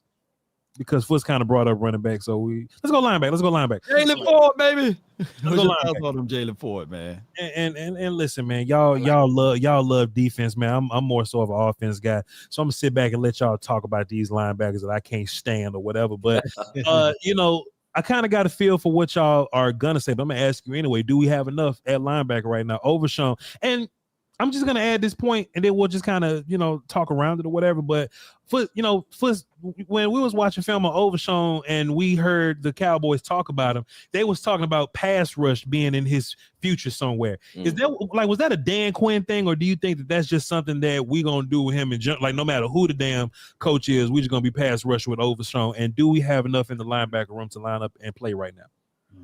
If Overshown is healthy, Voch, he's on the field. I've seen enough. And so if that's in a pass rush role, if that's in that AA role, some of that stuff, I think that he's on the field. I'll say this about Overshown. It looks like he's put on 10 pounds of muscle. Yeah. So it looked like he ain't taking the weight room lightly, and that's always a great sign. I said this, and when you say that we have enough, I like Damone Clark. It just at times Damone Clark's playing like he doesn't want to get hurt, and that's always a scary thing. So to me, do we have enough? It's subjective. I like Eric Kendricks. I think all of y'all did a great job breaking him down. I think that he's a great stopgap, but I'm really looking for true Mikes. I think that some of the guys like Edgerrin Cooper, Edgerrin Cooper is my number 2 backer on his board, so he's a great player. But I see Edgerrin Cooper and in Overshown. Like I see the same player. Run to the ball, stay free. So that's me. And they blitzed him like I was looking at his blitz rate off the edge. It was like a lot of blitz. I just didn't like Texas A&M defense. Like, he's 3 yards off the ball. So some of that stuff was kind of gimmicky to me. Edgerrin Cooper is a dog. I would not be mad with Edgerrin Cooper. So, but that's where I'm at with the linebackers. Okay, for everybody that's on the panel right now, would y'all be comfortable, and we can do this quickly and come back to it, would y'all feel comfortable if we don't go linebacker early? And early, I mean like premium picks like 1, 2, 3. If we waited till the 5th round, one of those 5th round picks, 6th round pick, would you be fine with like a day 3 guy, Law Nation? Yeah, I'll be fine with it. Only because we do have Eric Kendricks, who did say that he wanted to play that Mike role. He wanted to play that spot. And I think that they're going to, So I think when he went over to 49ers land, they said, hey, we already got somebody to do that. So that's why he's like, bump that. Let me get here. And let's keep in mind that Micah Parsons, he's going to get back at that linebacker spot. So I think that Zim is going to put him back at that spot in that role. He goes, with my button again, with my button. Get your ass out there, contain the damn ball. He gonna yell at him, get out there, and you're still gonna have your rotational piece. I think on 3rd downs, though, you slide Parsons down to be that edge rusher. And that's where I see. So I think that we can sacrifice a little bit and wait for that linebacker in a later round. That's what makes sense, though. But is that what's gonna happen? Well, we'll see. I forgot what I asked. Foots, what I asked. You just asked how do we feel about the room, and we bring somebody else in. Is that enough? Day 3. Would you be fine using a non-premium pick on linebacker, or do you feel like we have to use a premium 1st, 2nd, 3rd round pick on linebacker? I gave you Darius Masal. I think Maris. I'm not messing with his last name, but me and Scott talked about him. These guys have special teams. They can place teams, and so they're gonna have to run down on teams. To me, I would be okay with it because you talk me into lineman. I love the running back room. I think the running back stack at this draft. I think that it's completely underrated. I think that people have gotten completely out of control with not valuing good running backs. And so I would probably go running back over linebacker. Now, the thing is, Steven is saying, and he's doubled down, they want their linebacker room to look different. Yep. And so that's what we got to find out. He did say that. He said that, Law. Yeah, he did. Yeah, I think, honestly, when we talk about double dipping offensive line or running back, I think there's a very good chance they'll double dip at linebacker. Not mad, Sky. Yeah, because they brought in, what was it, Voch? 8 or 9? 8 of them, yeah. Okay, so 8 or 9 guys for the 30 visit, and some of them were guys that you could draft in the top 3 rounds. Some of them, the Jordan McGee's, the Hoppers of the world, are guys you can get on day 3. And the thing about linebacker, and something else he also mentioned, McCarthy also mentioned, is they want to get bigger and better on special teams. So you get those Hyundai guys. Santa Fe versus Honda Passport. Look what Santa Fe has. My bad. There was an ad that popped up somewhere. But you can get some of those linebackers on day 3 to play special teams and give you some depth. But is it enough? I don't think it's necessarily enough because Overshown, we're hoping. I love the game, but we really hoping. But thank God we went out and got Eric Kendricks because that will at least put a Band-Aid over this, that at least buy us some time. Just hope you don't get an injury if they don't take a linebacker and with one of those premium picks. So Koye, do we need to take linebacker with a premium pick? Is linebacker such an emergency that we got to get one of the top 3 guys? The only way it's an emergency, and Law actually touched on this, is if we don't use Micah Parsons as his natural position, which is linebacker. I said earlier, you know, and I'll keep saying, Dan Quinn did a disservice to this defense because we have so many players that best film was left in college because we didn't use them in the ways that they were effective in college. And Micah Parsons is the main one. You know what I mean? So when you look at his film and you look at Mike Zimmer, I think Mike Zimmer was brought in here because if you imagine Kendricks and Micah Parsons lined up in that double A gap scheme and we have more Sam Williams on the field, you don't necessarily look at that and say, okay, with the Overshawn backing that up and say we have to jump out the window at linebacker in the first 3 rounds. You don't. It's only if they decide that Micah Parsons is a full-time defensive end, then you definitely need a linebacker, a premium linebacker, in my opinion. But honestly, I watched enough film on linebacker to say the only ones that impressed me were Peyton Wilson and Cooper. Fuzz don't like Peyton Wilson. Peyton Wilson, I like his game. I don't like his body. But his effort, his speed, his tenacity, you can't deny that. And then when you look at Cooper is a whole problem by itself. I love him at linebacker. When you said, did you see anybody get especially hit Will last year? He will be hitting. He can pass rush. He can cover good enough, but he's a run stopping just a-hole. But they lined him up everywhere, man. So I like him. But other than that, if you don't get those two, I don't care who you get a linebacker, to be honest with you. I'm about to pull this film up for Peyton Wilson. Fussy King, tell us why you don't like Peyton Wilson, why this film rolled out. Well, see, because you said Junior Colson is a better linebacker and you got Cooper as your number 2 guy. So I just want to know why Cooper number 2 to who? To Junior Colson, to no one. Let's just watch this beautiful. I think Wilson's film's better, but Cooper pops. Fuzz, go ahead. Fuzz, tell us why Peyton Wilson is your 3rd or 4th or 5th linebacker, wherever you got it. Sliding right there. Yeah. Well, I mean, you can see right here, he's playing Mike at times, but actually, you know, the kid 10 on their film popped a lot. He's a draftable player. Like, he was filling gaps. If you really dug talk about Cooper going crazy, you don't like no. Peyton Wilson. You don't like Peyton Wilson. Tell us why. I like Peyton Wilson. Talk about number 10. Talk about Peyton. Huh? It's the role. The role, fellas. I don't see him as a Mike. I see him as letting him run. Yeah, he's a Will. That's what he's gonna be. But you got Kendricks at the mic anyway.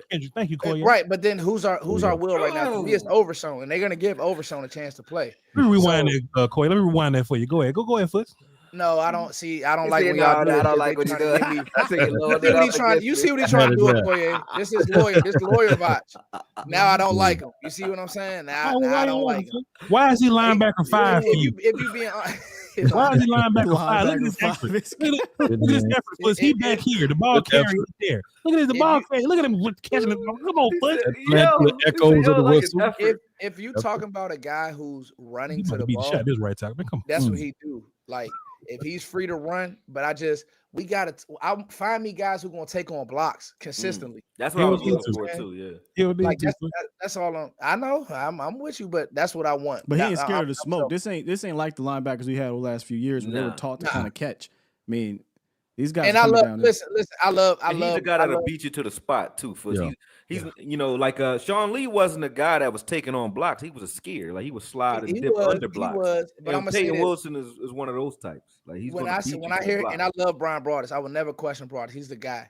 But comparing him to Luke Kuechly, why not? But he wasn't the only one. It was others. He ain't wrong. He ain't lying though, because he closed though. Why not?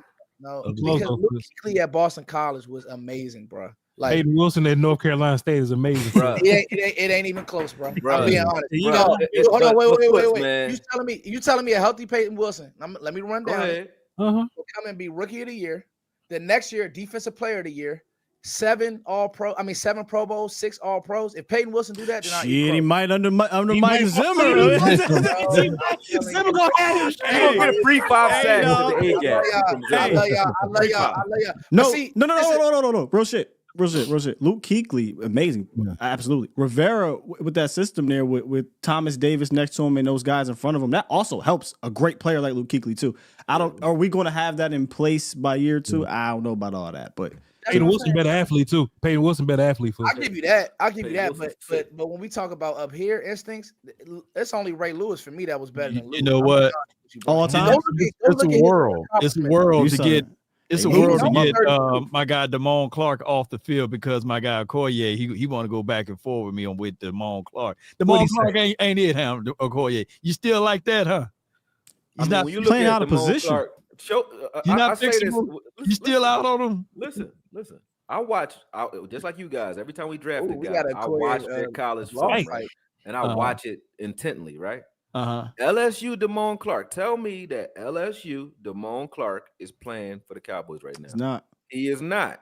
So I fell in love with the LSU missile too, but he's not playing like that.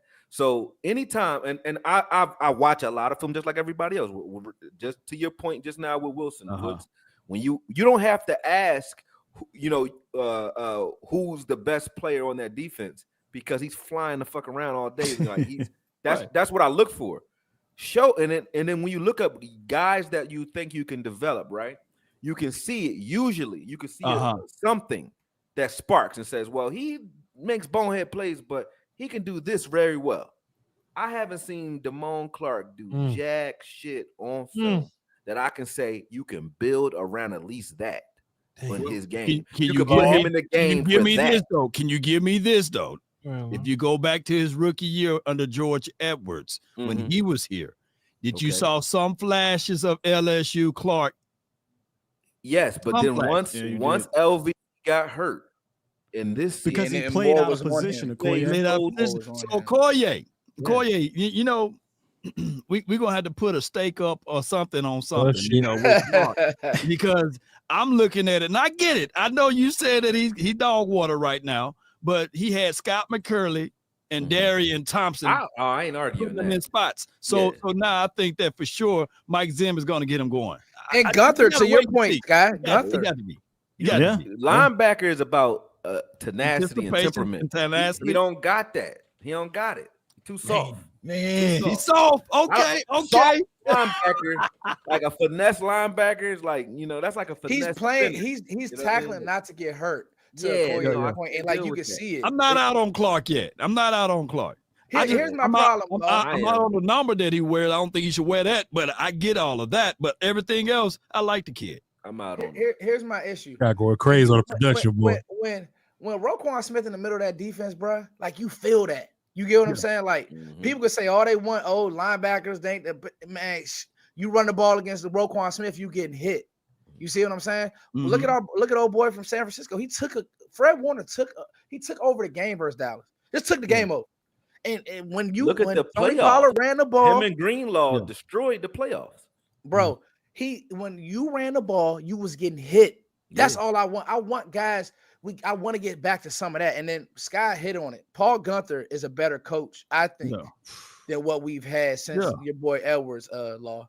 To be fair, but you get what I'm saying though. When you look at Fred Warner and Greenlaw, they tribute all of their success to D'Amico Ryans. I don't think that when he was there, I don't think that they would have been those guys if they had Scott McCurley and Darian Thompson. They had the big paws on the pup though, Law. Like you could still see the paws on the pup. You can turn them into whatever their capabilities are. You have to point to something that tells me that the point. Fred Warner was the point. If you want to, because if I want to argue, where's the point at? Or you point to? You said it. You said college. That's where you have to point to. Where is that Damone Clark? And you only saw. I did think you saw flashes of it in his rookie season when he was playing in the right position, of a middle linebacker. But Wanye Thomas came on. I forget. Shouts out to the podcast. Who was it? Terrence and them. His podcast, and he said I don't think people missed this. We had to play Damone Clark out of position. They put him at the Mike linebacker. Plus, he wasn't being coached the same. The example I used, Detroit. If you go look at the Detroit Lions linebacker coach, when he took over the linebacker position, look at the guys he brought in. A dude like Jack Campbell, who we like, Foots, right? We talked about a lot last year. One of the things we said, though, was that, hey, man, we got to see if he can come downhill. And he's at the size to be thumper, but is he going to do that consistently? Man, he got to Detroit, and I'm like, this don't look like the same backer from Iowa in a good way. And go look at Anzalone, Jack Campbell, Malcolm Rodriguez, the dude that made the interception against the Bucs. All those linebackers, I promise you, go watch. Sometimes if you remove the skin tone and the number, you be like, these motherfuckers look the same. because they're being coached. It's the inverse of what you say. Ball says playoff. if one person is playing a certain way, it's that person. But if the whole unit's playing that way, I got to go look at the coaching. And I give Detroit a ton of credit. And I look at us, and I look at for years how our linebackers have been playing. And I have to say, I don't think we're being coached to do the things that we're seeing other teams do. Facts. Yeah, no, you're right. Defensive line and linebacker. Al Harris made it clear that we're not coaching anybody on the defensive line and a linebacker because the secondary, every player to a man, has improved. The secondary has improved. In 2020, no one has improved on the defensive line. You had Neville Gallimore, who was doing well. He went backwards in the last 2 years, or in the last couple of years under Dan Quinn. You had guys sliding backwards, not going forward. You got Chauncey, who hasn't developed into what he could be. Osa hasn't developed into what he can be fully yet, in my opinion. You know what I mean? Nobody has moved forward on the defensive line or at linebacker. So you're exactly right. And I think that's part of. I remember when everybody was like, "Oh, they brought Al Harris back because they didn't want to lose such a." Bruh, they brought Al Harris back because he a good coach. Don't do that. Like they brought him back. Oh, let's keep him away from Dan Quinn. No, bruh. They brought him back because he's a good coach. Yeah. And eventually, I think he'll be a DC in this league, and he should be. Yeah. You know what I mean? So I that's a great point of call. I did not think about that. He developed DeRon Bland. He developed Trayvon Diggs. He developed that back end. Look at Wanya. Trayvon Diggs is going to bat for Al Harris. How many motherfuckers you see on Twitter going to bat for Scott McCurley? Nobody. Not nobody. And even when George Edwards was here, Micah did credit George. If you go listen to Micah's rookie year, Koya, we talk about this a lot. I think that way they used Micah his rookie year was fantastic. That's how you use him. Facts. He came out and he said, man, I have to credit George Edwards. And George Edwards worked with guess who? Eric Kendricks and Anthony Barr in Minnesota and Mike Zimmer. You know, so it'd be nice to get him back, but that ain't happening. They got Gunther, though. Gunther has worked with other backers and worked with Zimmer, too. So, like, coaching is really important. And if you look at Micah, a lot of people question Micah at linebacker, but his rookie year, you didn't question the damn thing because you had a coach who helped him eliminate some of those things that he may needed to work on or massage him. So, coaching matters, man. Obviously, the player matters, but coaching really, really matters. And nobody will sit here and say Scott McCurley is some amazing coach. Hell no. So what y'all think I should get? A tomahawk or a T-bone out of you, man? What you want, man? What you want to put on the line, Koye? What you want, man? I love tomahawk steak, man. Let's we'll put it on the line as of April the 19th. And okay, I'll pay like I'm right, man. Yeah. And So panel, do we even think Micah's gonna be in the plan for a Mike linebacker anyway? You know what I'm saying? Like is he even gonna get enough reps at linebacker to even and look, not what we would do, because I just think what would make the most sense. And look, I'm just a dude with a microphone and camera. We can all say this. Hey man, majority of time, just be the fastest dude on the field and chase dudes, and then on clear pass rushing downs, that's when you go take care of your business. I got tired of seeing Micah in 4-point stances dealing with Trent Williams on rundowns and shit. You know what I'm saying? So I don't know how much power Zimmer got in that. That's so good, bro. I don't know how much you know how much Zimmer feels how we feel, or I don't know what the actual plan is. But do y'all think that we're going to get more Micah at linebacker this year? Let's go first. The answer is yes, 100 times yes, bro. Yeah. And that's why I said I'm not mad at getting the late round guy. I love Kosa, but I'm not dumb. Like I love all these guys, but bro, it ain't a linebacker in this draft that can do anything that Micah could do on the football field. And I love those guys, but it ain't close. It ain't a player in this draft. And so what's happened is like you said, you camp him on Trent Williams. To me, you're taking what he does great away from him, especially on rundowns. If you're just gonna camp him on one side of the field, I'm an OC. I'm running away from him. I'm scheming away from him. I'm running at him. Yeah. I'm double teaming him. I'm chipping him. Look what Green Bay did. They used resources, 13 personnel. Hey, hit him. We got this. We got this big tight end. Hey, Micah, deal with all this all game. You get what I'm saying? And you got them little linemen in there. Guess what? We gonna do it until you come out of it. The other thing that nobody's hit on, bro, Zimmer a beast versus that Shanahan scheme. Yep. Like, go look at what he was able to do versus the Rams when they was hot. He had Sean McVay pulling his hair out, and we all love Sean McVay. He had Sean McVay pulling his hair out because what he do on the back end, he don't give you tells, and that's another thing. With Dan Quinn, everything was just like, it's cover 3, it's press man, and then around the Seattle game, it's like, bruh, we gonna find out. Like teams started saying, "Oh, this all they gonna do? They're not gonna disguise nothing." And then when we try to go to play some zone scheme, it was just like, bruh, this is crazy. Like we look crazy versus Green Bay, bro. Like guys wide open. You trying to play split safeties? It looked crazy. That will not happen with Zimmer. So I'm gonna say this, Voch, to answer your point. Micah's going to play linebacker, and I think that he should, rightfully so. He'll still get his sacks. It's how they come. So if we need to be looking at more DNs or 5 techs or 4s, sign me up. There you go. That's Micah's going to play linebacker. But to echo what you're saying with Micah playing linebacker, it'll be predicated upon what Sam Williams can do. We need that guy to consistently. That's an amazing point, bro. He got to be consistent to get that pressure. He had 280 snaps last season, right around that number, and he still had 5 sacks and a half. So I believe if he can get more snaps, he's a double-digit guy. But it's predicated upon what he do for Parsons, because Parsons, if he can play at that linebacker role majority of the time, that hook the sideline or hook the flat or hook through the A gap or B gap, that's going to be more explosive. And I'll listen to your show, Voch, when you was talking to Duke Manyweather.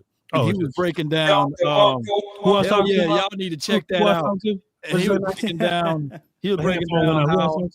How my guy Mike Zim liked to disguise, and he was talking about against the Saints, And I said, ooh.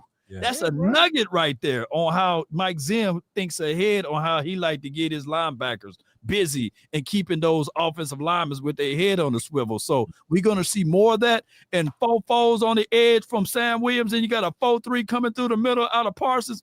Woo! Count me in. And with that double A gap mug, Micah already run past guards with no scheme. Imagine when you put a twist up there, when you start playing games with these quarterbacks, you got a rookie quarterback in Washington, man, good luck, bro. If you don't know where Micah coming from, and you have another comparable linebacker who could cover him, like an overzone. So that's where people are like, oh, why would you play 3 linebackers? Kendricks. This is why. Kendricks, Micah, overzone, whoever you draft, I like that. If you get injured, I love that versus having a safety down there. I love it. You ain't going to play much real 3 linebackers. And I hated that Steven said that because today's game, you're playing nickel. It's like 78% of the damn time. But overzone has that flex though, Sky.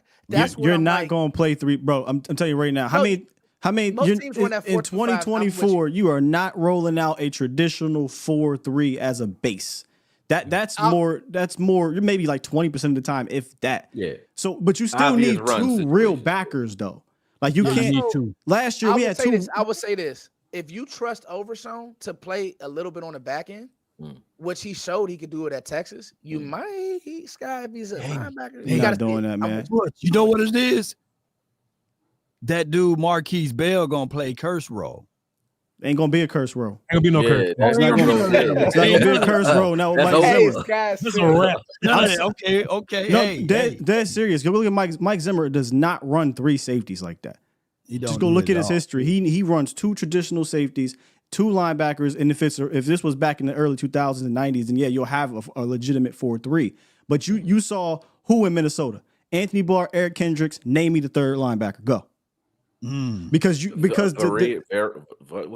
the league's changed to the sense where it's more 2 linebackers in nickel. You know what I'm saying? But with that said, you need 2 real linebackers. You can't roll out, curse at bro. How many times in the Miami game did we see J-Ron curse at middle linebacker? Marquise Bell at middle linebacker in the Bills game, and the Damone Clark a will guy. But I won't get back to the Micah point though. Because we listen, me and Corey talk about this for years, man. We believe the way Micah was used his rookie year was perfect. Was perfect. The reason why he wasn't last year is because they had absolutely 0 legitimate feared pass rush when he was not on the field. If you're going to do that, and I'm all for using Micah like he was in his rookie year, but if you're going to do that, you absolutely have to replace Micah. Like I love me some Sam Corrier, and I pull up. I love Sam Williams. Like we could watch Sam Williams here. He got some. We could watch some Sam Williams. But Sam Williams ain't even in the same stratosphere as Micah. This is why if we were going to move Micah to linebacker, I would have loved to go get a Daniil Hunter, because now I have a feared pass rusher down in, down out, and that's not going to happen when Micah's off this field. And if Sam has to leave the field, oh my goodness. oh, if Mike is playing back, or who the hell's rushing? We don't have enough depth up there. So you better fulfill it in the draft or free agency. Latu, baby. Hey, I'm mad at it. Now we're talking. Oh, you with it? Yeah, I don't hate that at all. Latu. Now I know the injury situation. I'm just saying, a guy like Latu, Verse, I would love. Verse. Verse and this defense. I'm moving Micah back to linebacker. No questions asked. Scott, do you think that Sam Williams can take the Mike Zimmer type of coaching? You know, he's a guy that's heavy on the internet. Set me free. Pouting. Man, y'all tripping, my boy. $64,000 question. Like, do you think that he can thrive as a Mike Zimmer guy? Go ahead, Corey. Why? Well, two things. I want to hit the Micah Parsons point too. Do both, please. Do both. Okay. And so, go back, what people are forgetting about Mike, I'll start with your question first with Sam Williams. Sure. You ever taught a class like a little bunch of little ass bad kids or whatever? You know what I mean?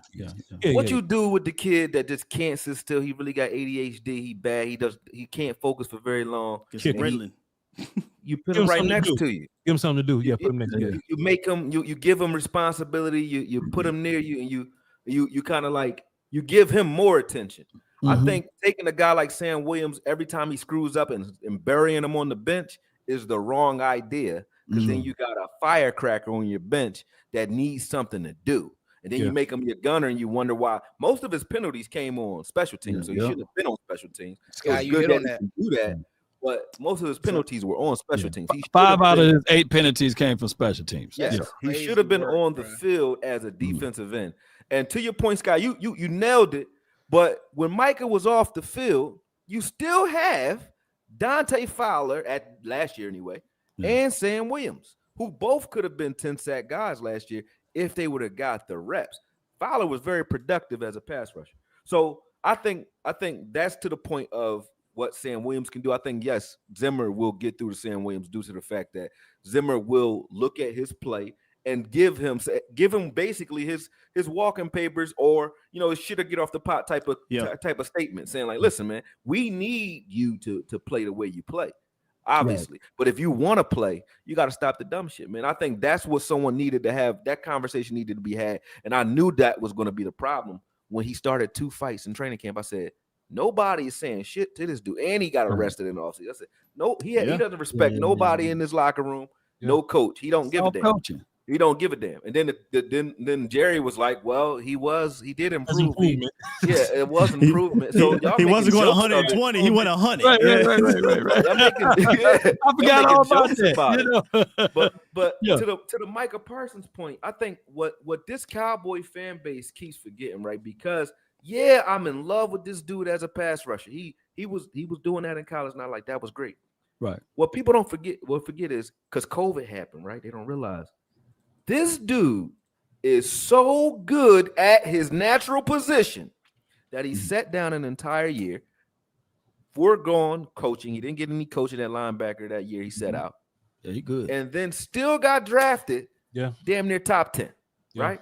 So that's how good he is as a linebacker. Hey. Nobody knew he was a pass rusher when they drafted him. We have a linebacker that's good enough to sit out an entire year and still go top 10. That's how good he is at linebacker. He was a running back in the defensive end in high school, went to Penn State, had to learn linebacker quickly, and became the nation's top linebacker. That is how good. Yes, exactly that. So, and then you look at one more point. No, you're good, Corey. Take it. You look at his sacks from last year. He had 14 sacks. Yeah, where it came from? 7 of them came from the interior anyway. Down inside. Anyway, standing up. Anyway. Me and Scott, he can do it, man. I'm gonna say this, and Voch like to stay neutral. He the most neutral person, and that's why I love my bro. Me and Scott was real. I'm really upset with Cowboys Nation, bro. Like, and I put my name on it. I don't care. I'm not trying to be friends with people. For everybody to call, and it wasn't you, Law. So we can talk about this. On all you did was do what you do. Right. For us to kind of like throw Micah around like how we did, bro. Like, I just didn't like that. And I'm like, what got to do with this? What I say? No, I'm saying you don't. I'm saying you don't. No, what you got to preview? I said you don't. Let me tell you something about Voch. Bipartisan Voch. Is he listening to the point? I said Voch. I said you stay neutral everywhere. See, Voch scared. Okay, I'll put my name on it. He said, "Voch not standing on business." I'm in Iraq. I'm on a whole another state. I don't see these guys, and if anybody got an issue, Voch in Houston, he was. I'm saying, man, come, man. All right, go ahead. This is my only point. Hey, I did not like how Cowboys Nation. I respect Jesse Holly, but to put that on Micah, that he doesn't work hard. Oh, that was. Listen. No, I would love to debate with Jesse. I know that him and Scott work. I'm not letting you do that. Get it out, man. Get it out, man. Go ahead. Hey, where the fight button at? Get it out. Yeah, love Foots. Listen, we have an obligation to be honest, even though we speak to these guys.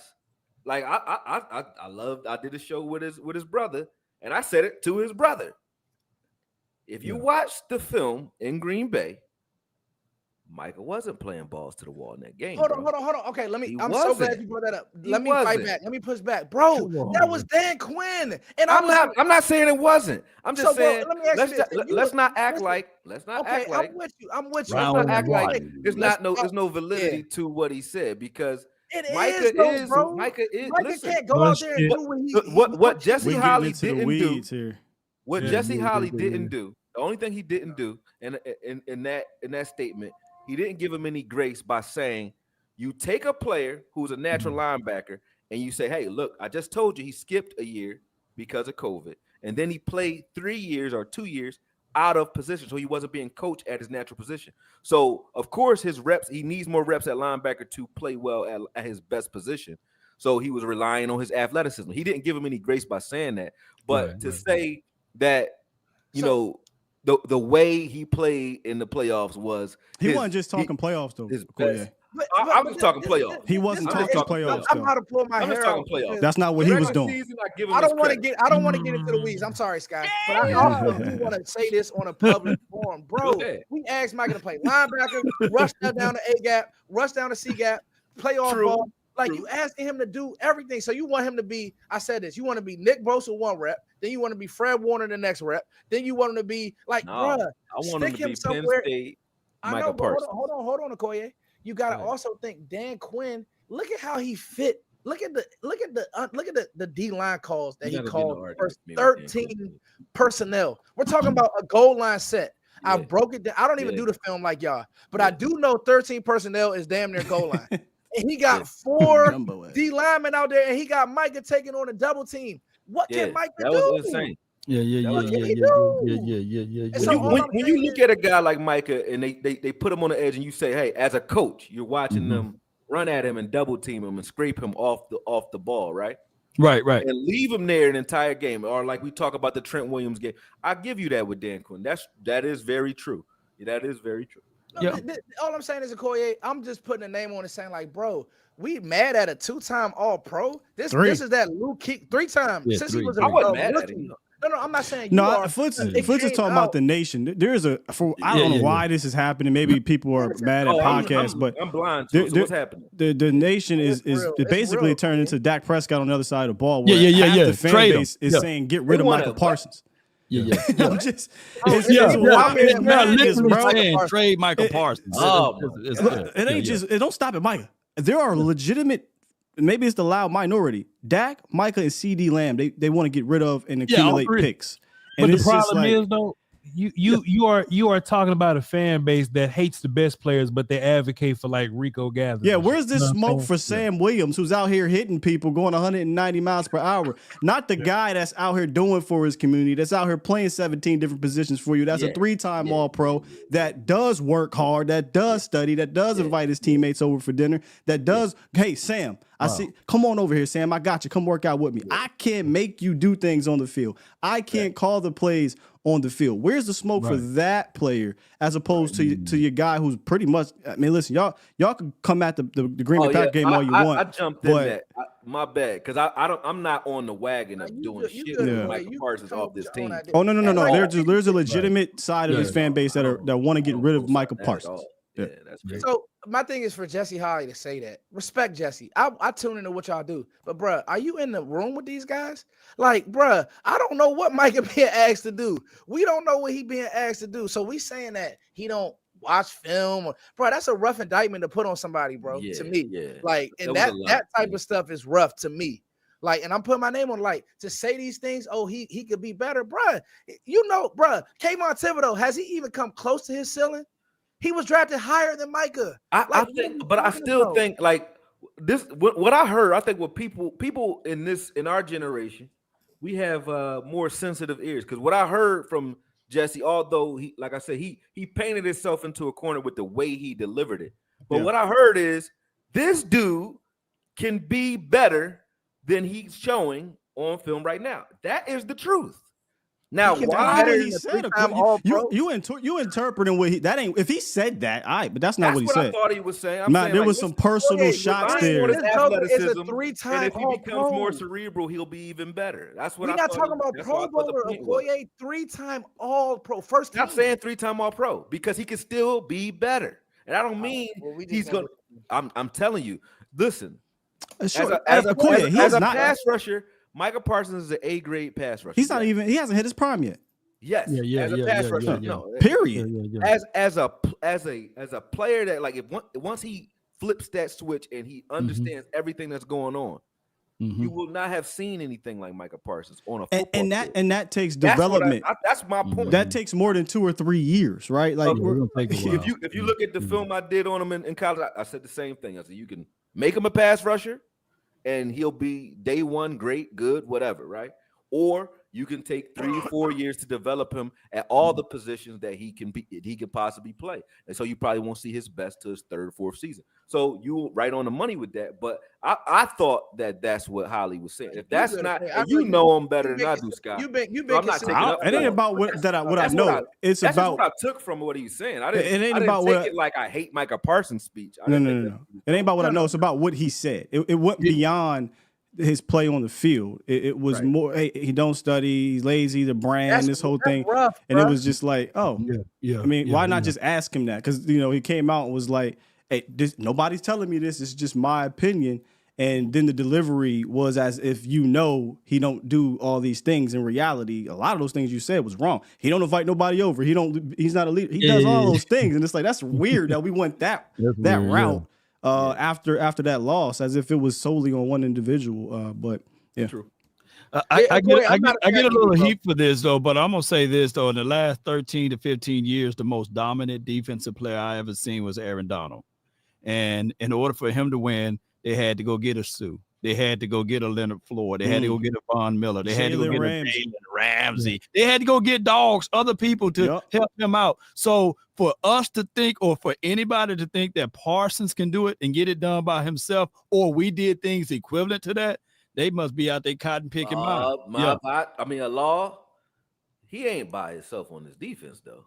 That's not you heard that last statement I just said. Who's the Von Miller? Oh, okay. Who's the Jalen Ramsey? Bobby Wagner. Bobby. Well, yeah. We got Jalen. We got a loaded we got a Jalen for sure. Yeah, we do got a Jalen Ramsey. I'll take Trayvon Diggs over Jalen Ramsey. Micah is the reason why Dan Quinn got lazy, because he's so good. Facts. Hold on, Fliss. Hold on now. Clear out. ISO. Clear him out. What happened now, Fliss? Say it again. Micah Parsons is the reason Dan Quinn got lazy as a coach. Yo, Law, you got another button to hit, man. Scott, you got that? Hey, Law, I'm gonna be honest. Time out. Hold on, Fliss. Yeah. Law, shit, Law, you got something? Man, one more time. Let's drop it one more time. Micah Parsons is the reason Dan Quinn got lazy as a coach. Man, I mean, can you elaborate on that foot? That's tough. Yo, that's tough. That's tough. I just heard Law say that Aaron Donald was the most dominant player that he's seen. I'll be honest with you, I'm not, and that's up for debate. That's subjective. Cool. I have not seen an athlete is good, and I do this, bro. I have not seen an athlete. Mike, do we realize this Joker is a 4.3, 4.4 athlete? Stay focused now, Fudge. You was on something with Dan. Aaron Donald, he practiced with knives. Like, no, run that back. Hold on, Fudge. Stay focused, man. You was on to something with Dan Quinn. Now you talking about I went back in the draft. Let me get back. Stay on track, man. Go ahead. What? Hold on. So Fudge, you said you said that Michael was so good. Yeah, he made Dan lazy. Don't start talking about 40 times. Now stay on track with that. Give me some more of that. That's something. But I ain't heard nobody say that yet. But it's a simple answer. Dan would go into games, find. You like to get wet though. He would go into games, find the weakest tackle, and just stick Mike over there and say, "Shit, I wish he did that." He didn't. Hey, who the best guy out here? Stand over there. Hold on. He didn't do it as it was certain. But then when you had a scheme and like move Micah, and again we go back to the Green Bay game.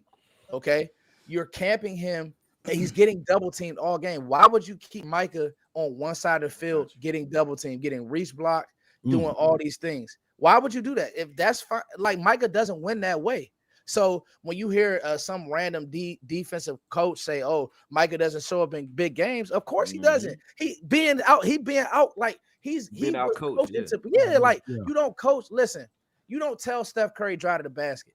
You let if Steph gonna score 30, you let him score 50. You don't let him like, bro. What are we doing? So that's my point, Voch. That's all I'm saying. Okay. Yeah. Okay. I'm sorry, guys. No. You good. Yeah, the woo side. I feel so bad. I thought I had this because the Bills game. Record that clip. I'm trying to get that out on socials. That's called Foot. That was man. Because look, though, I think that's fair. I think that's facts. And one thing that you don't want your coordinator to do is to be sitting on his hands like, hey man, we gotta trade Diggs. We'll just throw him over there with no help. You know what I'm saying? You don't just want, hey man, we got DeMarcus Lawrence. We ain't gonna scheme him up to do, because it was many times. Me and Will still text all the time. We watch the games and all that. I'm like, man, dog, like why is Micah even over there on Trent? Like, is this like an ego thing? Like Michael wants to be the best guy. Not saying that Micah's ego, but like coaching, right? If we're watching the Giants, yeah, Micah can beat Andrew Thomas. He can get 2 sacks on Andrew Thomas. He'll get 7 on Neal. What am on Neal? You know what I'm saying? And I was just, it would be a lot of times we'll be watching the games, man. I'm like, man, what's the thought process behind Micah versus the best guy? And I'm trying to make sense. Okay, well, we putting best on best. Who are we trying to set up on the other side? Are we setting D-Law for something? Are we setting Osa for something? I'm up here like, man, okay, we got to play for Neville Gallimore. Listen how I sound. We got to play for Neville Gallimore. How about you make a play for Micah? Why doesn't Micah have more? Like, dog, we found so much success in lining Micah up over the center and letting him whoop the center. And Sky, what's the very next play we'll see? Micah and B gap in a damn 4-point stands kicking it. And I don't like that. What are we doing? What are we doing? So, Push, you might be on to something, man. No, I mean, listen, when you got good players, you take care of them. That's Dak, that's CD. Listen, there's teams that would die to have a 10-win season. Stop watching ESPN. Dog, you got all pros and Pro Bowlers. Some of this is coaching. Now, they didn't play great. They didn't play great in the playoff game. Nobody did. But some of this is coaching, and Dan got lazy. And I also think Dan knew he was leaving. He saw the right. I saw it around the Bills game, bro. Green Bay game looked like. But you know what? You know what? Right now, one of the best games that we seen, but we didn't win it. But it was the best rebound game. That Miami's game, how they used Parsons in that particular game. Although we didn't win the game. From it, like because they were the number one. They were the number one offense and the number 3 or something like that defense. Miami was going in there thinking like, shoot, if the Bills were able to run like that, we finna be Florida relays on the Cowboys. And by them putting Parsons back to that spot, I thought for sure when we went into that Green Bay game, we destroyed that Bills tape and never go back to it. And then we went in that Green Bay game with the Bills philosophy on defense. It was like crazy. That's the question. Like when you talk about Dan Quinn, you have to ask, man, is it gross incompetence or is it intentional? Because there's no way you don't know. Because they're watching the film through the season too. Yeah. There's no way you didn't watch the Arizona game, the Bills game, and watch this tape and say, we have to have an answer for this, and still go into a playoffs with no answer for this, knowing that the 5 losses that you have all happen one way. One right? way. Yeah. So of course a team that's trying to beat you is going to do what the other teams who beat you did. And you have no preparation for that. That didn't make any sense. I think he flamed out. Like, there's no way you're that dumb. I just think he flamed out from a playing standpoint. He came into Dallas with the plan, right? Hey, let's go get Brent Urban.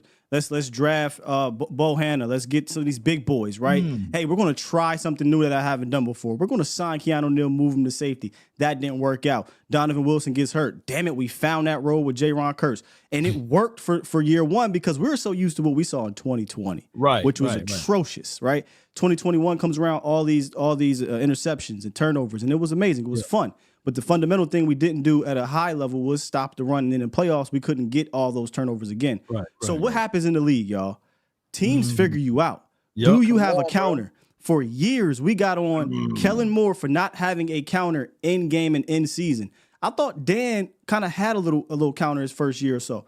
Then he got figured out, and he just never could counter, man. And he just kept doing the same thing consistently over and over while teams like the Shanahan tree said, oh, this is easy to deal with because you're doing, and this is no lie, this comes from a player in the locker room. We ran the same 3 plays all game. Yeah. Oh, wow. Cannot do that, man. Yeah.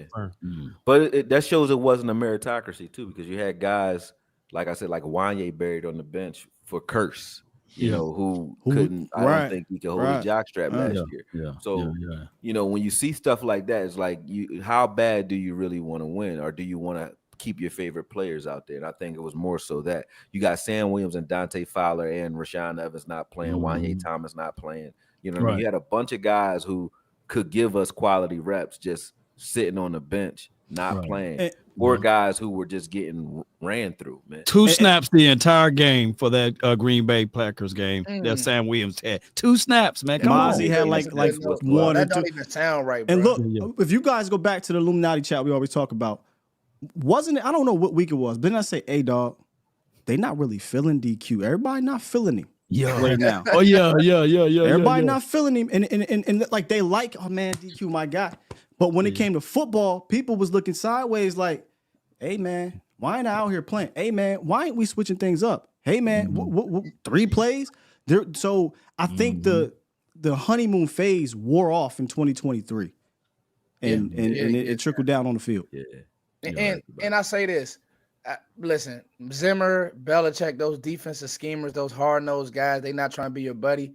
Their players revere them. It's different. They're not trying to be, hang with them. It's a different type of. They come back later. What did Darren Woodson say about Mike Zimmer? This is one of the best safeties to ever play the game.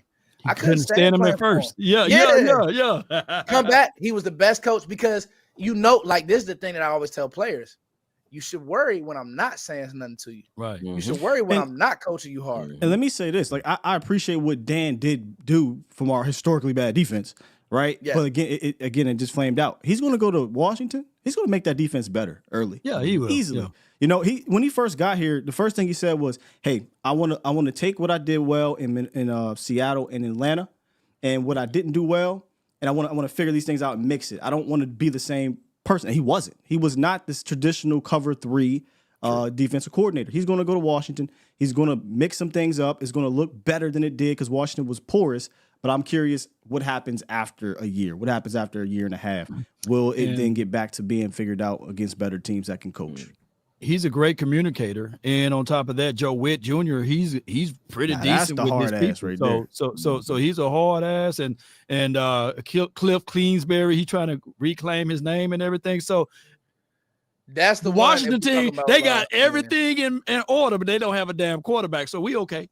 The problem. I'm not saying Washington gonna be great. I'm just saying. Yeah, but they don't have quarterbacks. So we okay. The problem that they're gonna have is no quarterback. Cliff Kingsbury is not an NFL coach, and I've watched this guy for years.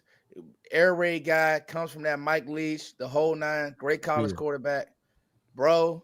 That crap he was trying to do in Arizona, no. And you try to run that stuff out there with Jaden Daniels against these athletes, no. So I mean, this isn't Washington talk, but I'm with you on Dan Quinn. But yeah, I do like Sky now. Honestly, Sky got me on it. Show me the OC. Okay. Show me the scheme. But some of these guys, they gonna flame. We gonna talk draft day of. I'm telling you now, some of these quarterbacks gonna flame because of the OC in the process. Just being honest. Right. We ain't talk about these running backs yet. Oh man, before we get into that, man, yo, check. Can we just get flames? We rolling. Gonna chat, man. Can we just get flames? Some fire or something. Yeah. Let's go. Water, whatever y'all want to do. Yeah. Please, man. Roundtable. Come on, let's go, baby. They can come closer than close. Yeah. Come on, let's get it. Drop, man. No, they never will be. All right, hey man. We can do one last one. We right at 2 hours. It don't feel like 2 hours, but I ain't gonna hold you. 30 minutes. Feel like 30 minutes, man. I ain't gonna hold y'all too long, man. I've been asking people this all off season. So we know the run scheme was bad. We know that Deuce Vaughn couldn't get it going in the games. He did get his opportunities. It never was really a thing. When he did get his opportunities, it didn't work out. Was the run scheme bad, or was it just Deuce Vaughn bad? Okay. Further context, right? If the run scheme is cool, can we just add a better running back and we'll be running the football? What I'm saying, if the run scheme is bad, will drafting a running back even fix your issues? And you know what I'm saying? So that's kind of what I want to put on the table right now, right? I want to weigh, and look, man, I'm not even going to say Royce Freeman name for real, because I just, he's, I don't want to say his name. He may not even be around, Rico will it'll be some combination of Lipke being fullback, whatever guy. Deuce will be fighting for his life. Rico gathers is probably safe. Everybody else that comes in after that, I don't know. We'll see. But tell me about the run game. Tell me about Deuce Vaughn. Is he going to be a part of your plans? Is the scheme even good enough? Should we even consider running back in that way? I know what Will still think about this run scheme. I was just watching Deuce. I pulled up some Deuce film. I just like, get out of here, man. A little bit. It's not Deuce. I'm talking about the blocking. It's awful. Well, go ahead. Right. And if you're gonna run that C gap scheme, you've seen teams that do it. Like the 49ers, they don't run inside the A gap that way. What's the other team, Sky? Miami? So what kind of scheme would we run? We don't know what we're doing, bro. Jeff Blasco and Mike Solari. Those are the two. Law, I shit you not. We show up on game day. We try a little bit of this, a little bit of that. We try a little bit of that. Don't none of this shit work. I promise. Now we do a little bit of this, a little bit of that. So my only hope is this dude by the name of Steve Simcoe. They went and picked this guy up, and hopefully, I just hope that he can get something going and get some of this new age stuff in here. I like the way Rico run. We all like the way Rico run. Just not as an independent runner by himself. Right. He is a split back. So whoever we go in this draft, they got to get busy. If we draft an offensive line early, you got to marry that offensive lineman with a running back out of this draft. You can't just go and say, okay, let's abandon this running back room and we will roll with Rico. We will roll with Royce Freeman. We will roll with Tiny Deuce Vaughn. We will roll with whoever, Snoop Connor. Shout out to Snoop Connor. I like my Mississippi boys, but that's just it. That's all we have right now. So I don't know the scheme. I don't see that we're going to be a C-gap running scheme, but hey, if we get that center y'all like, maybe we can introduce running back through A-gap and B-gaps again. Come on, Law, talk to him, man. Fix the offense. Hey, maybe they can do that. I'm talking big boys, huh? Go ahead, Koye. You right, Go ahead, Koye. I think it's a combination, though, right? You got a point with the scheme not being the greatest, right? But at the same time, there was things that were happening, like Tony Pollard coming off of injury that played into it. Him being on a contract year, so them not signing him so that he has to be the bell cow to try to prove himself on a contract or a franchise tag. So he's getting carries that Rico probably should get because we want to see what we want to do with him, number one. And then the other end of it that nobody's really talking about, and is the fact that our best run blocking offensive lineman, in my opinion, has been Terrence Steele. But last year, he wasn't himself. Nah. Terrence Steele, if there's one thing he did well, was clear shit out on that right side. And Zach Martin wasn't himself either. So your whole right side was hampered. And when you did get your resurgence from Tyron, and you got Tyler who came on, but your whole right side, which was your strength the year before as far as run game, was hampered. So I think that was the mainstay. I think if both those guys were healthy last year, we would have had a running game no matter who you put back there, because Terrence Steele is an animal when he's healthy. He clears shit out. I remember Zeke's last year when Zeke was, before he hurt his knee again, right? When we played the Eagles, he took Fletcher Clocks and he took him like 15 yards across the field. See what I'm saying? When you're getting that, it don't matter what your run scheme is when you get that out of your right tackle. So we're not getting that right now. And I think that plays into the fact that, you're doing the best you can with what you got at this point. You know what I mean? And our scheme was weak because our players were hampered, I think. I got to push back on that, man. Go ahead. The scheme was weak because the players were hampered? Well, when you look at Terrence, if you say Terrence Steele is your best run blocking player. What do scheme got to do with players?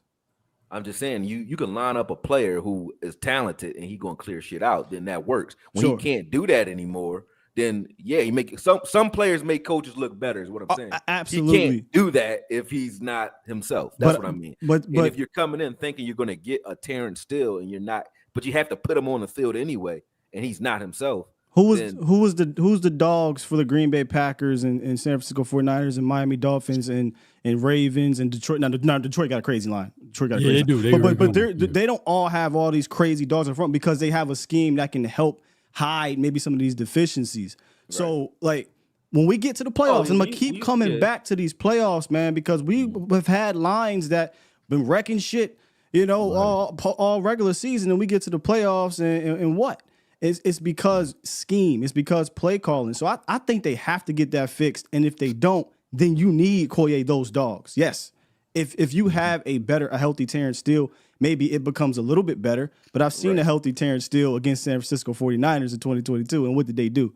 Nothing. Or I'm sorry, 2021. What did they do? Nothing. I've seen a healthy line in 2018, 19, 2021, 2022.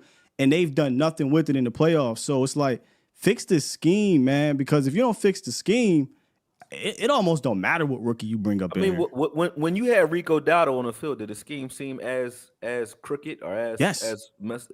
I mean, he was running well, in my opinion. Rico was okay. I mean, Rico was it was okay last year. But I was talking about this the other day. Even if you go look at some of the good runs, a lot of it looked like just a bowling ball going down the bowling alley hitting pins. Oh yeah, Rico was balling out. Not Rico. I'm talking about the blocking. Nothing ever looked clean. You know what I'm saying? Koye, I think Biotis can't get to the second level. You know what I'm saying? Terrence Steele, like you said, was banged up. Look, I love Tyron Smith, but Tyron in run blocking, it was not Tyron from 2014 run blocking. Totally he was better than pass blocking this last season. And to be fair, that like even the Miami Dolphins, they went and took a Connor Williams that was here. Come on, Miami had bums. They put that man at center. I'm like, wait a minute, I didn't know he can play center like that, but he played it. Who's coaching Mike McDaniel? That's what I'm saying. The scheme, bro. So you made a good point there, Scott. Rico had his moments, Tony had his moments, but just like think about it, they were really fighting for their life. Like they was fighting for their life to get them yards, man. Yeah. So like I don't know what the numbers are, yards before touched by a defender, whatever those numbers are. I'm sure we're way at the bottom of them, regardless of how. Yep. Cool. So whether Rico did look good, whether Tony did look good, that's just them making the most out of their circumstance or whatever, right? If your offensive line scheme, if your run scheme, I would say, if it was going crazy and it was modern and it was giving you everything that it has, man, Tony probably would have ran for 13. Rico probably would have been a 800-yard rusher if we got more from the scheme. The Lions game is a perfect example, and I got it playing right now. The run blocking you're seeing here, it wasn't this atrocious all season, but I think it was poor in 2023. Wow. The blocking was poor, and the scheme didn't help them. And you had to help your guys this year, man. Because look, Tyler Smith, Zach Martin, ain't no way in hell you should have been as poor as you were running the rock for most of the year. Yeah. Yeah, no, yeah. Some of that San Francisco literally got Trent Richardson and like Trent Williams and just 4 regular dudes. Walmart All-Stars, people that working at UPS. Yeah. But you know what I'm saying? But if you look at the Shanahan guys, man, it don't really matter who's on the offensive line. Like Dolphins, they was dealing with a gang of offensive line injuries when they was running against us, but they was able to run the football. Lester Cotton was out there getting it done.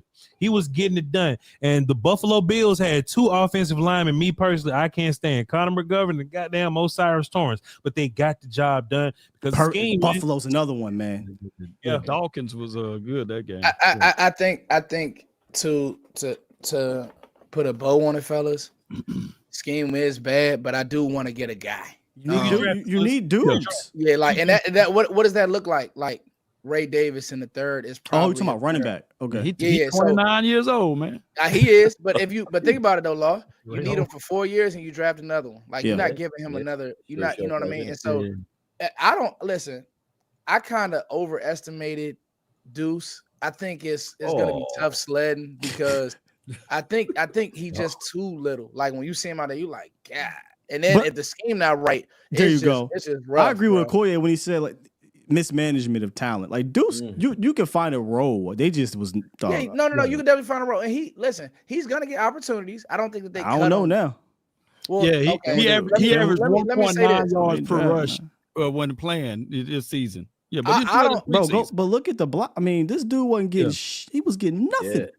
And they weren't setting it up. They weren't setting him up for success. Like we keep saying this, but you look at his film in college and say, hey, these are the things he does well, and then do none of it and call him, garbage doesn't even make sense. We didn't use him in any way, shape, or form in the way he was used in college. No screen passes, no jet sweeps, no running routes, nothing. He didn't do anything that he did in college. Dude said he had no BB to run behind. Give him BB. Oh, that's right. He did run behind. He ran behind BB. Yeah. So let me ask everybody this: like, what's the level of urgency for running back? Like how much draft stock do you want to put into finding a guy? Right? You looking? Nobody's going in the first, and they're saying nobody's going to go in the second, but somebody can go in the second. But if that cat in Texas, I'm telling you, if you're going to get Jonathan Brooks, he's probably going to go second round. So, for everybody on the panel, do you go second round? You wait to the end of the third, or are you fine with waiting till like the day 3 set of guys to go out there and get running back? Fuster King, I'll be quick. Jonathan Brooks is a first round talent if he's not hurt. Sure. And him and Benson, I think Benson is a first round talent, but I think the ceiling is even higher because Brooks is so young. Sure. I would definitely draft Brooks. I'm not worried about the injury. I would draft Jonathan Brooks because to me, the talent is real. And this is how I said, remember, Scott, I beat the table for Gibbs. Day one, Gibbs changed Detroit's. He changed their offense. Yeah, they got a Ben Johnson, though. Well, when you say that, so why is Jonathan Brooks better than Jalen, the Tennessee kid?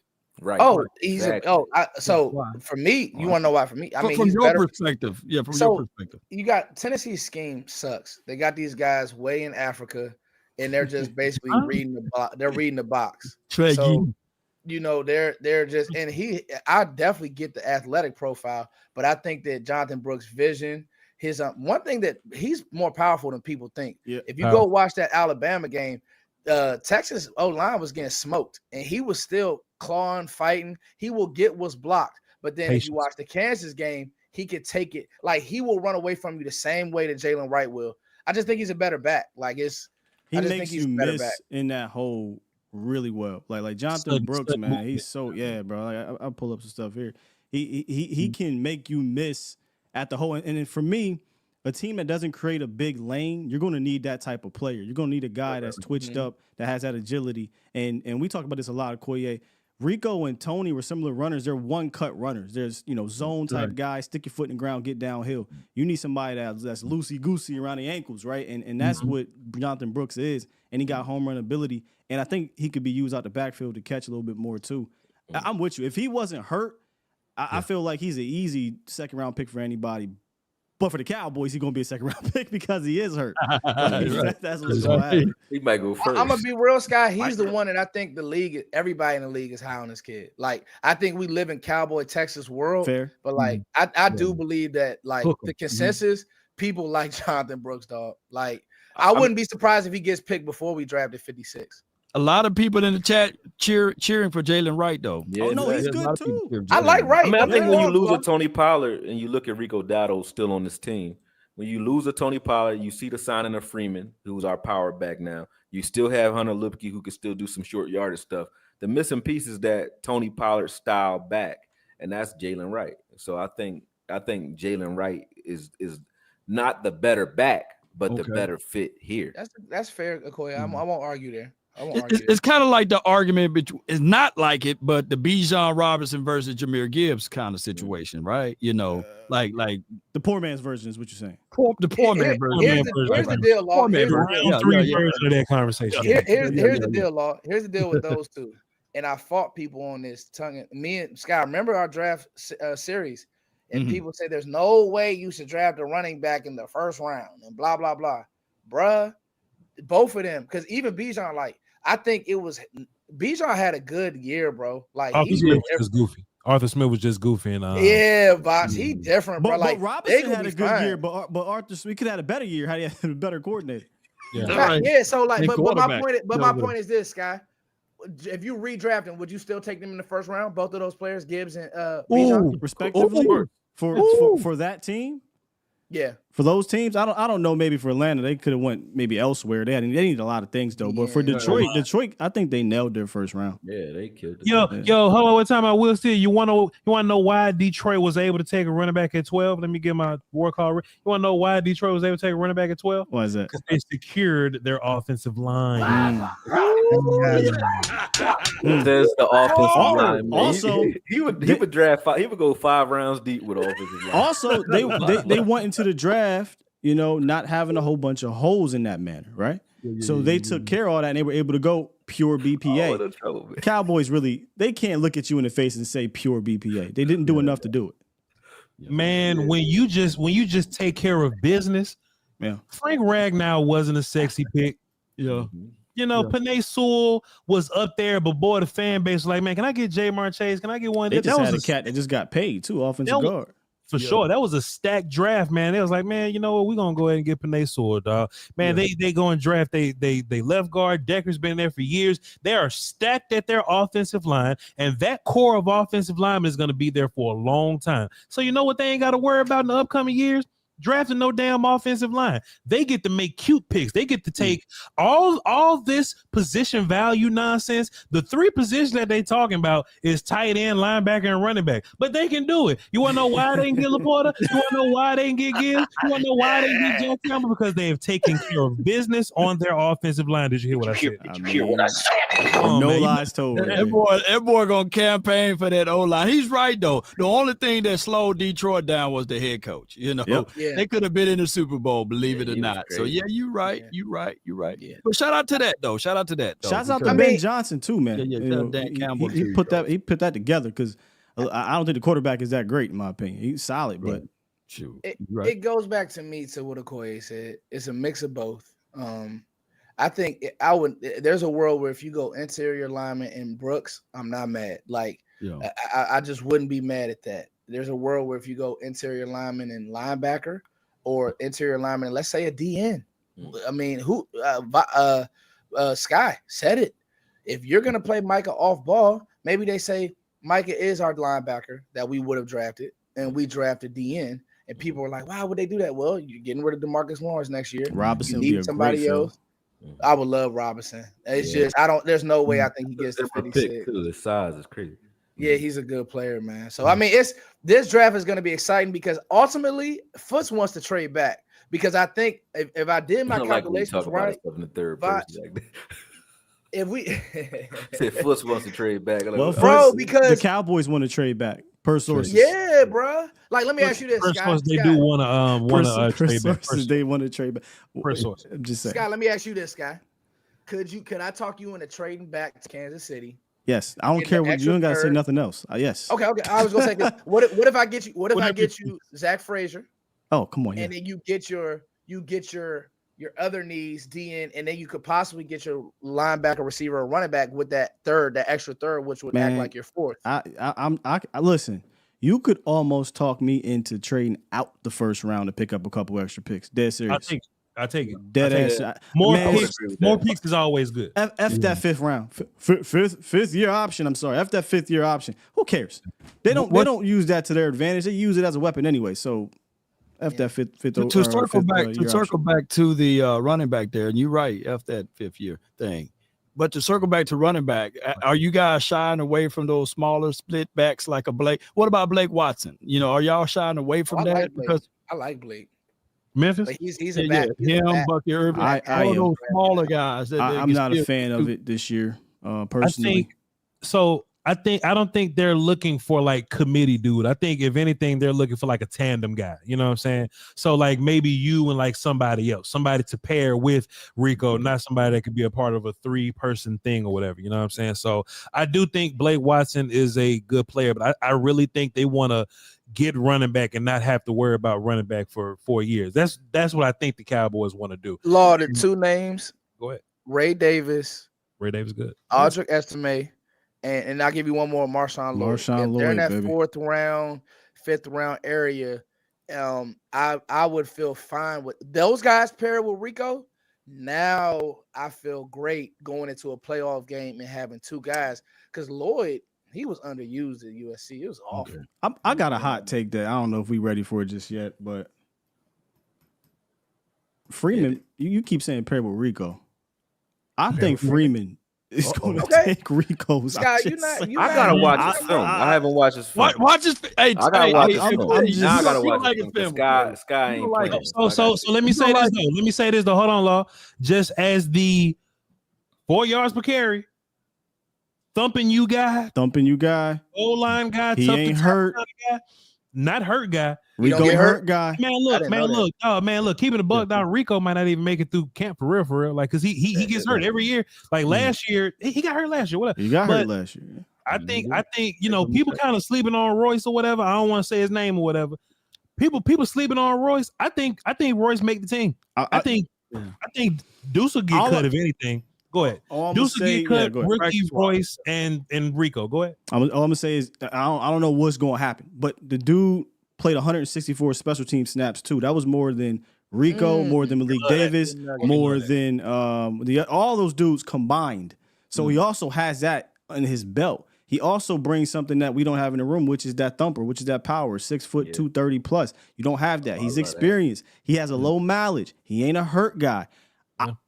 I personally think he's more talented than Rico, right? That doesn't look. I'm not saying Rico might not make the team, but I'm saying you can't discount Royce. Look, Rico Dowdle. We're talking about a 5th year player that finally got 100 carries.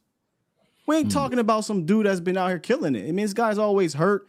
He was okay last year. Wasn't nothing spectacular. So I don't think Rico's just a shoe-in, man. So when you say Voch pairing with Rico, that's why I brought this up. I don't think it's a shoe-in to pair with Rico. They're going to take a guy, I agree with you, that they look at as a future guy for 4 years to pair with whoever. Let me ask you this, guy. Is he a poor man's David Montgomery to you? Like what the Lions did? Remember how they covered their bases with Montgomery? Or you got Montgomery a little higher than him? I mean, I think Montgomery. No, I see what you're saying. I think Montgomery's a better, more. Remember how you watching Detroit games and Montgomery just coming and lean on you? Oh yeah, you could just see. Not even our defense. They did the Ezekiel Elliott, Tony Pollard thing last year. Yeah, that's bro. what they did. And I think the Cowboys are trying to do that again. And look, they were legitimately interested in Dillon. I know they did not sign him, but when I saw that they had interest in Dillon, I said, "Hey man, they could be looking at a guy that can complement a power guy in the draft." Right. They like Brooks. They brought in Jalen Wright. They like Benson. You wouldn't qualify these guys as thumpers. And then what happened? Ezekiel Elliott pops up. That's not fake. You know, I mean, we might not want Zeke. A lot of people might not want Zeke on this team, but they power guy. And then what did they do? They went and signed Royce Freeman, power guy. So don't be shocked if they come out of this draft with one of these dudes like a Jalen Wright, Trey Benson, Brooks, or later in the draft, a Garendo. Later in the draft, they brought in I'm not a big on Monty Bailey. Rasheen Ali. Rasheen Ali. One of these kind of slasher types that can lead for you eventually, but you pair him and you complement him with a power guy. What did Miami do last year? They had A-Chain. They had like 4 of them boys. And Moser and Jeff Wilson. So they all run fast. They was all ran. But Jeff Wilson was that dude that they kept in the tuck. That was that big boy, yeah. And Moser's not small either. Yeah. And then I think that the Titans, what they're doing now is they're gonna do Tajay. Well, they going slasher. But last year they went slasher, thumper, Thumper, yeah. So I'm gonna say this. It's gonna be interesting to see if these backs that got a lot of the acclaim, because I'm like what Sky's saying. Talk me into a guy that we got on the cheap that we're not married to. It's gonna be interesting to see how good Saquon and Derrick Henry still really are. And I'm not throwing knocks, but like, and somebody made this point. If Dallas spent as much money as the Eagles did on Saquon, we would be looked at as dumb. That's what there's no way around it. And I don't know if Saquon is still the Saquon that people think they're getting. And I'm just being honest. So that might be a hot take, but I'm just being honest. Like, bro, even if he is, like, we bust his ass every time we play. He's never did. Yeah, he gets nothing. Granted, it's a better offensive line, but you're right. But I just say, no diddy. Definitely no diddy. I want to get your take though, Foots and Voch, on Braylon Allen. Y'all didn't mention him. Y'all didn't bring him up. What's going on, man? What's talking? Braylon Allen. Allen's he's a good player, but just in the context of what we were saying, he would be sort of like a redundancy because he'll be a thumper guy. So you would want somebody to complement Royce and Rico. But in real life, if we just keep it a buck, like Royce and Rico ain't promised nothing. I'm gonna pull some film up and Foots can give you a breakdown on Braylon Allen, running back from Wisconsin. Go ahead, Foots. So the problem, Law, with Braylon is he didn't do anything in the draft cycle. He did nothing. He didn't run, no agility, and all these running backs went to the combine and competed. You know what I mean, Law? So it's like, what are you trying to hide? Now, he did say that he was dealing with an injury, so I get that. I think Voch has him spot on. If you actually go back to the Ohio State game in 2022, that was probably his best film to me. This year, again, you talk about Wisconsin's OC. They got him in shotgun. Look at this. Like, that's not how I'm using Braylon Allen. That's not how he wins. You want him getting downhill. You want him getting in the lane. And put a fullback in front of him. Hey, Okoye, that's what He's 245. He came in at 230 something in combine, but it's a big. He ran over his own guy. He still got a baby weight body, dog. Like he's only 20 years old, so he's got grown man body to fill out. Yeah. Damn. He was actually the youngest player in Wisconsin. Well, I like that. And he's a 30 visit guy. So this is what I like about what they did at running back. They brought in a couple. They brought in a couple of the thumpers in McClellan and Braylon Allen, and they brought a couple kind of lead slasher types in the right world. But if they decide that Allen is good value in day 3, he's going to be your lead thumper guy of the future. And then you switch and say, okay, now we go get a guy to complement him. So I like how they cover their bases from a 30 visit standpoint. They ain't just settle on all the flashy guys. Law, on my stack, I have him at running back 6, and I have Ray Davis at running back 7. So they're touching. Tags are touching. Like Scott said, he's so young. He's 7 years younger than Ray Davis. Yeah, exactly. And like, Law don't like them all. Hey, you know what? Hey, I like Ray Davis a lot. You're not wrong. I like Ray Davis. Hey, Voch, that's what I'm saying, bro. This is my thing. I'm gonna say this before you go, because I know Lawman, he been shooting a lot at Ray. My bad. It's facts. He keep getting older too. Long as Ray Davis 27, Ray Davis 31. Ray Davis Sky age. Now he's Sky age. Him and Sky went to school together. When you go watch same damn size shit. Just pull up Ray Davis real quick. I got you. I love the way he put up y'all school. Put up y'all school pictures. School pictures. What is it? 1989. Go ahead. Break him down. I go ahead. Break him down. No cornbread, Ray. Go ahead, break him down. Go ahead, no Foots. Tell us about Ray Davis while I run this film. The way he finishes if you try to tackle Ray Davis, you got to bring you got to bring it, bro. Like he's one of those guys that finishes. He never falls backwards. He's a better creator than people give him credit for too at this size. I mean, it's a big back. Like I would too if you put me back in middle school. I'm messing with y'all, right? He a big back, bro. I could stand to but to his point though, right? To his point, Ray Davis though, for his size, in which he does have good size, but he has good feet. He is the complete back. Good feet, good movement, good quick. Nothing elite though. Nothing elite. Runs with power, good blocker, and he can actually receive the football and run routes. So Smith. I mean, I'm not on a Hall of Fame level. Not great at nothing, but good at everything. Not on a Hall of Fame level, but he is the balanced running back. And I understand. Oh my God, that was stupid right there. You gotta rewind that one for your mind. Hey, but look, but he nasty. Guy's point about our blocking scheme. Those are the windows you need to run against. Look at this. Get skinny bomb. Man, that's kind of scary, Law. He got active feet. I like his feet, man. He ate them yums and the bag jumped on his back. No did it. Yeah, Trey Benson. Man, come on, man.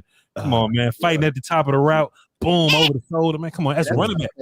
Keep breaking him down, Voch. I want to see if how y'all feel about this next prospect. I'm gonna take this out and pull one in. But y'all keep like talking. this one. Good read. Okay, so what I like about Ray Davis though, man, he has, like a lot of carries and all this kind of stuff, and he's older, but you only gonna use him for three or so, 3-4 years anyway, and he's going to be in tandem with another running back. He was the lead back here in Kentucky. So in my mind, you wouldn't be asking Braylon Allen to be your bell cow like he is now. He'll be a tandem back. Plus the value that you'll get for Ray Davis.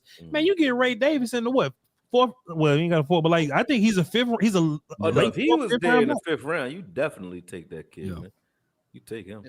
Can I sell you into Rasheen Ali? Break down Ali first. Pass catcher, patience, got a little bit of burst within 10 or so yards. Hard to bring down if you don't catch him at the right time. Ali nice too. Ali nice too. Float like a butterfly. How big is he? And this is the good. This is great. I don't know why. 210, to me. Oh, he cut on a dime though. Yeah, he cut. Bro, he remind me of a healthy Tony Pollard, man. He runs a one-cut runner. Yeah. And he can catch the ball at the backfield, man. He has amazing vision to me. I don't like that getting caught from behind shit. There ain't too many home run hitters in that sense. You want a home run hitter like that, Garendo. If you want size, speed, home run hitter, you want Garendo. That's why you get Jonathan Brooks, because Jonathan Brooks gonna run away from you. Yeah, he looking like a Matt Forte a little bit. Ali is 5'11", actually. 5'11", 206. That's Ali's number. So that'll work for me. Marquise Bell size. That'll work for me. So it's some running backs. But look though, that's what I was asking though, right? Are we gonna jump off the porch and get a running back early, or are we going to hang tight and just trust one of the later round? I like the running backs in this class. Will Steele was early saying this. Some of the media pundits. They'll and maybe not even Cowboy guys, right? But they'll say this running back class is not good because Bijan and Gibbs not in it. I can actually make the argument. Okay, you ain't got those two guys, top heavy, but the depth of this class is better than the classes last year. Once you get past Bijan and Gibbs and A-Chain or whatever, right? All right, cool. Pick and choose you got here, but this group of day 2 and day 3 guys, I like them more than last year's day 2 and day 3 guys. To answer your question, Voch, that you start this whole thing with, for me, it starts in the third round. I start considering running back in the third round, and then I look at my stack, right? Does this running back far outweigh the value of if I need a linebacker at that point, if I still need an offensive lineman, if I still need a defensive tackle, if it's astronomical, right? Like, hey, he's 46 on my board and I'm sitting at 87, but the next lineman or the next linebacker is 82, 75 or whatever. How do you go away from that? You could argue take the best guy there, or you could say, like you said, and like I believe, man, the sweet spot is 3 to about 5. Right? Like early 5 is a real sweet spot to get somebody. And guess what? You ain't got a 4. So if you don't take the back in round 5, are you going to try to get a Jason McClellan in 6 or 7 and be fine with it? I don't know. They did bring him in for a 30 visit though. To your point there. No, I'm going to say to Sky's point is that do we have a late 5th round draft, Voch? Was it 174? Give me 20. Yes. That's because if that run starts at the late third and everybody started taking the runs at these running backs and we fool around and waited and then take a running back in the third, we could be missing out and don't have to pick until late fifth. So the third round pick is 87, but the fifth round pick is 174. So that's a long wait. And after that is 233 and 244. So that's a lot of discrepancies in there. I think if you want to get a quality back, and it's either going to be 87 or pick 174. I think by the time you get to pick 216, you're in you hoping that a running back falls there, but I don't think you now you're in, okay, we might as well wait to undrafted free agency territory. Right. Now it's either going to be 87 or it's going to be 174, assuming we don't trade back with somebody to get some more picks. Yeah, I think that's spot on. Agreed. I can say this is going to be the funnest, the most pressure-packed draft in a while. Because we don't know. You got to get three. You got to get three. You got to get 2 starters, 3 contributors out of this draft.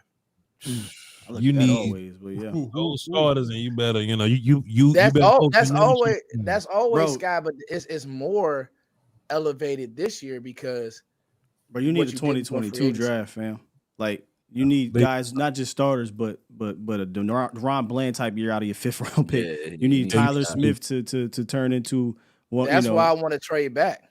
Yeah, because give me shots at the hoop, like, bro. I want to get my shooting percentage up. A tackle is tricky because those guys have a high bust rate. You look at you're doing it again. Not in Dallas. Not the first. I don't want to open that. I don't want to open that up. You're right, Voch. I'm sorry. I don't want to mess. Hey man. Anyway, chat for everybody watching right now. Roundtable. Flames. Now I can go to sleep. Right. Go ahead, Foot. If I'd have saw Foot put those glasses on, I know what time it is. Oh, I know what time it is. Let's get up out of here. Foot sleep. Man, Foot's got the shades. Fellas, this is always a pleasure. It's always a pleasure.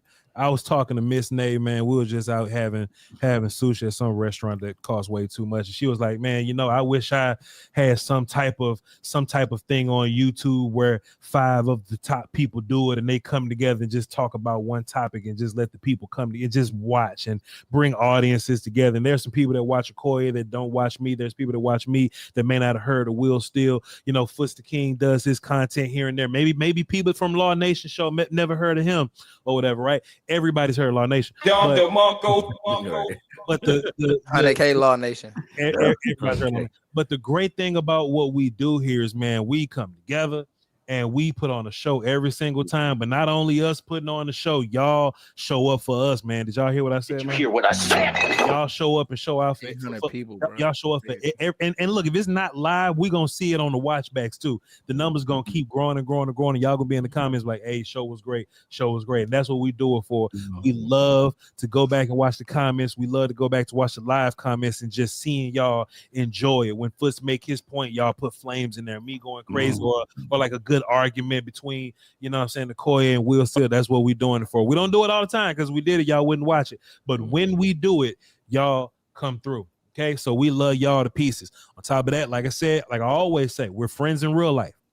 We are friends in real life. I talked to Foots the King. Me and him was talking about Prince at the time early. We wasn't even talking about football. I always say, I call Law Nation one that say, man, and I'm about 29 at the time, 30. I'm like, Law, calling him as a big brother. Hey, man, I'm trying to get into fragrances, man. I'm trying to get into cologne, man. What do I need to buy? What I need to get into? And Law gave me a dissertation of what fragrances I need to get into. Wait, Law, show him. Law. The Georgia Armani. That's an Aqua de Gio. Yeah. Aqua, Hey, my father taught me about that a while ago, Law. Yeah.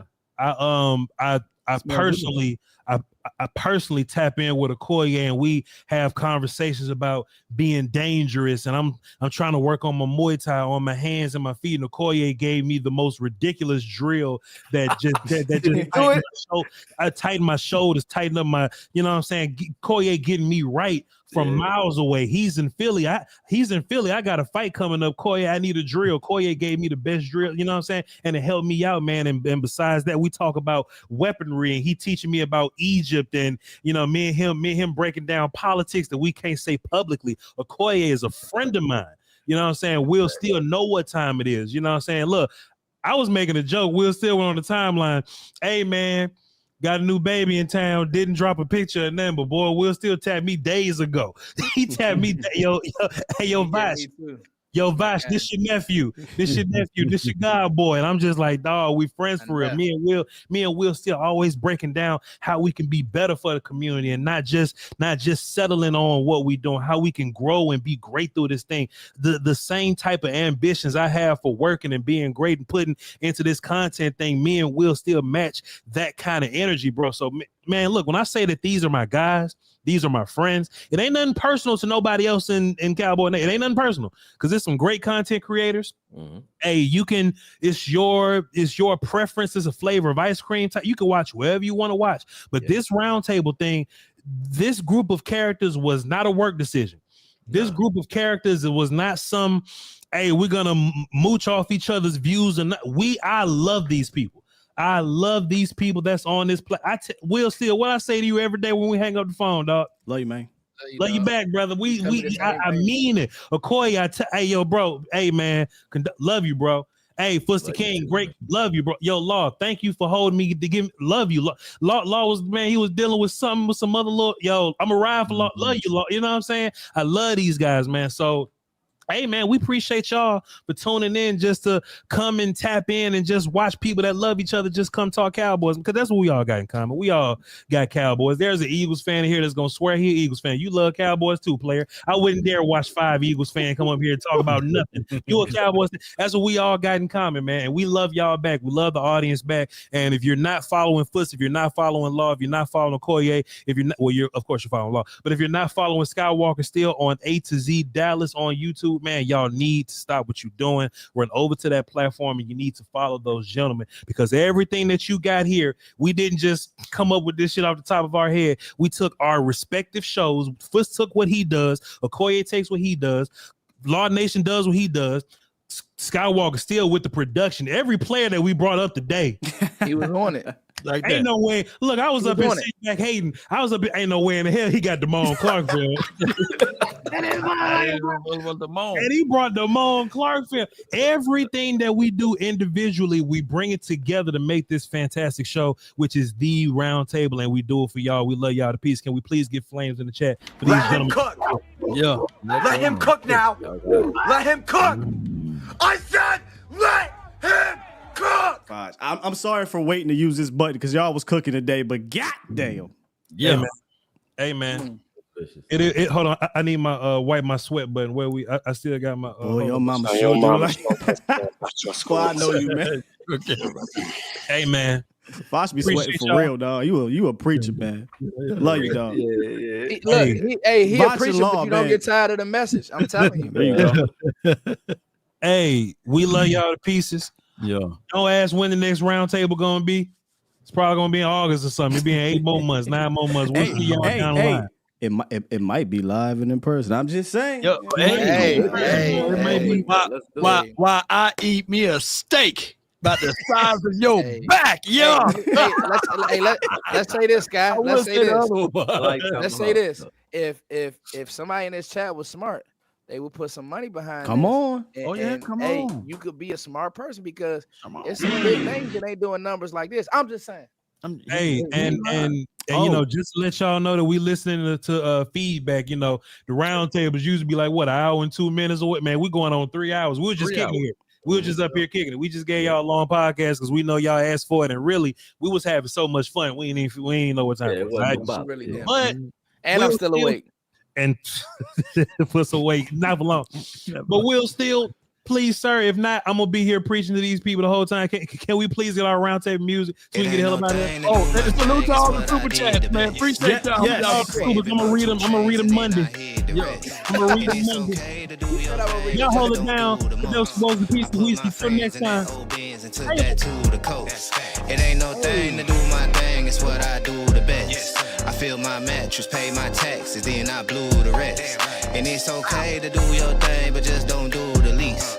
I quit my boss and cook that sauce and fed that to the streets. Sliding it like a wet flow, already fried from the get-go. Alligators look like gecko. Everything I do, they echo. Big facts, my bank on big man. Every time, bro. Wet, that spit this go hard every time. Like Q-tips. Hold that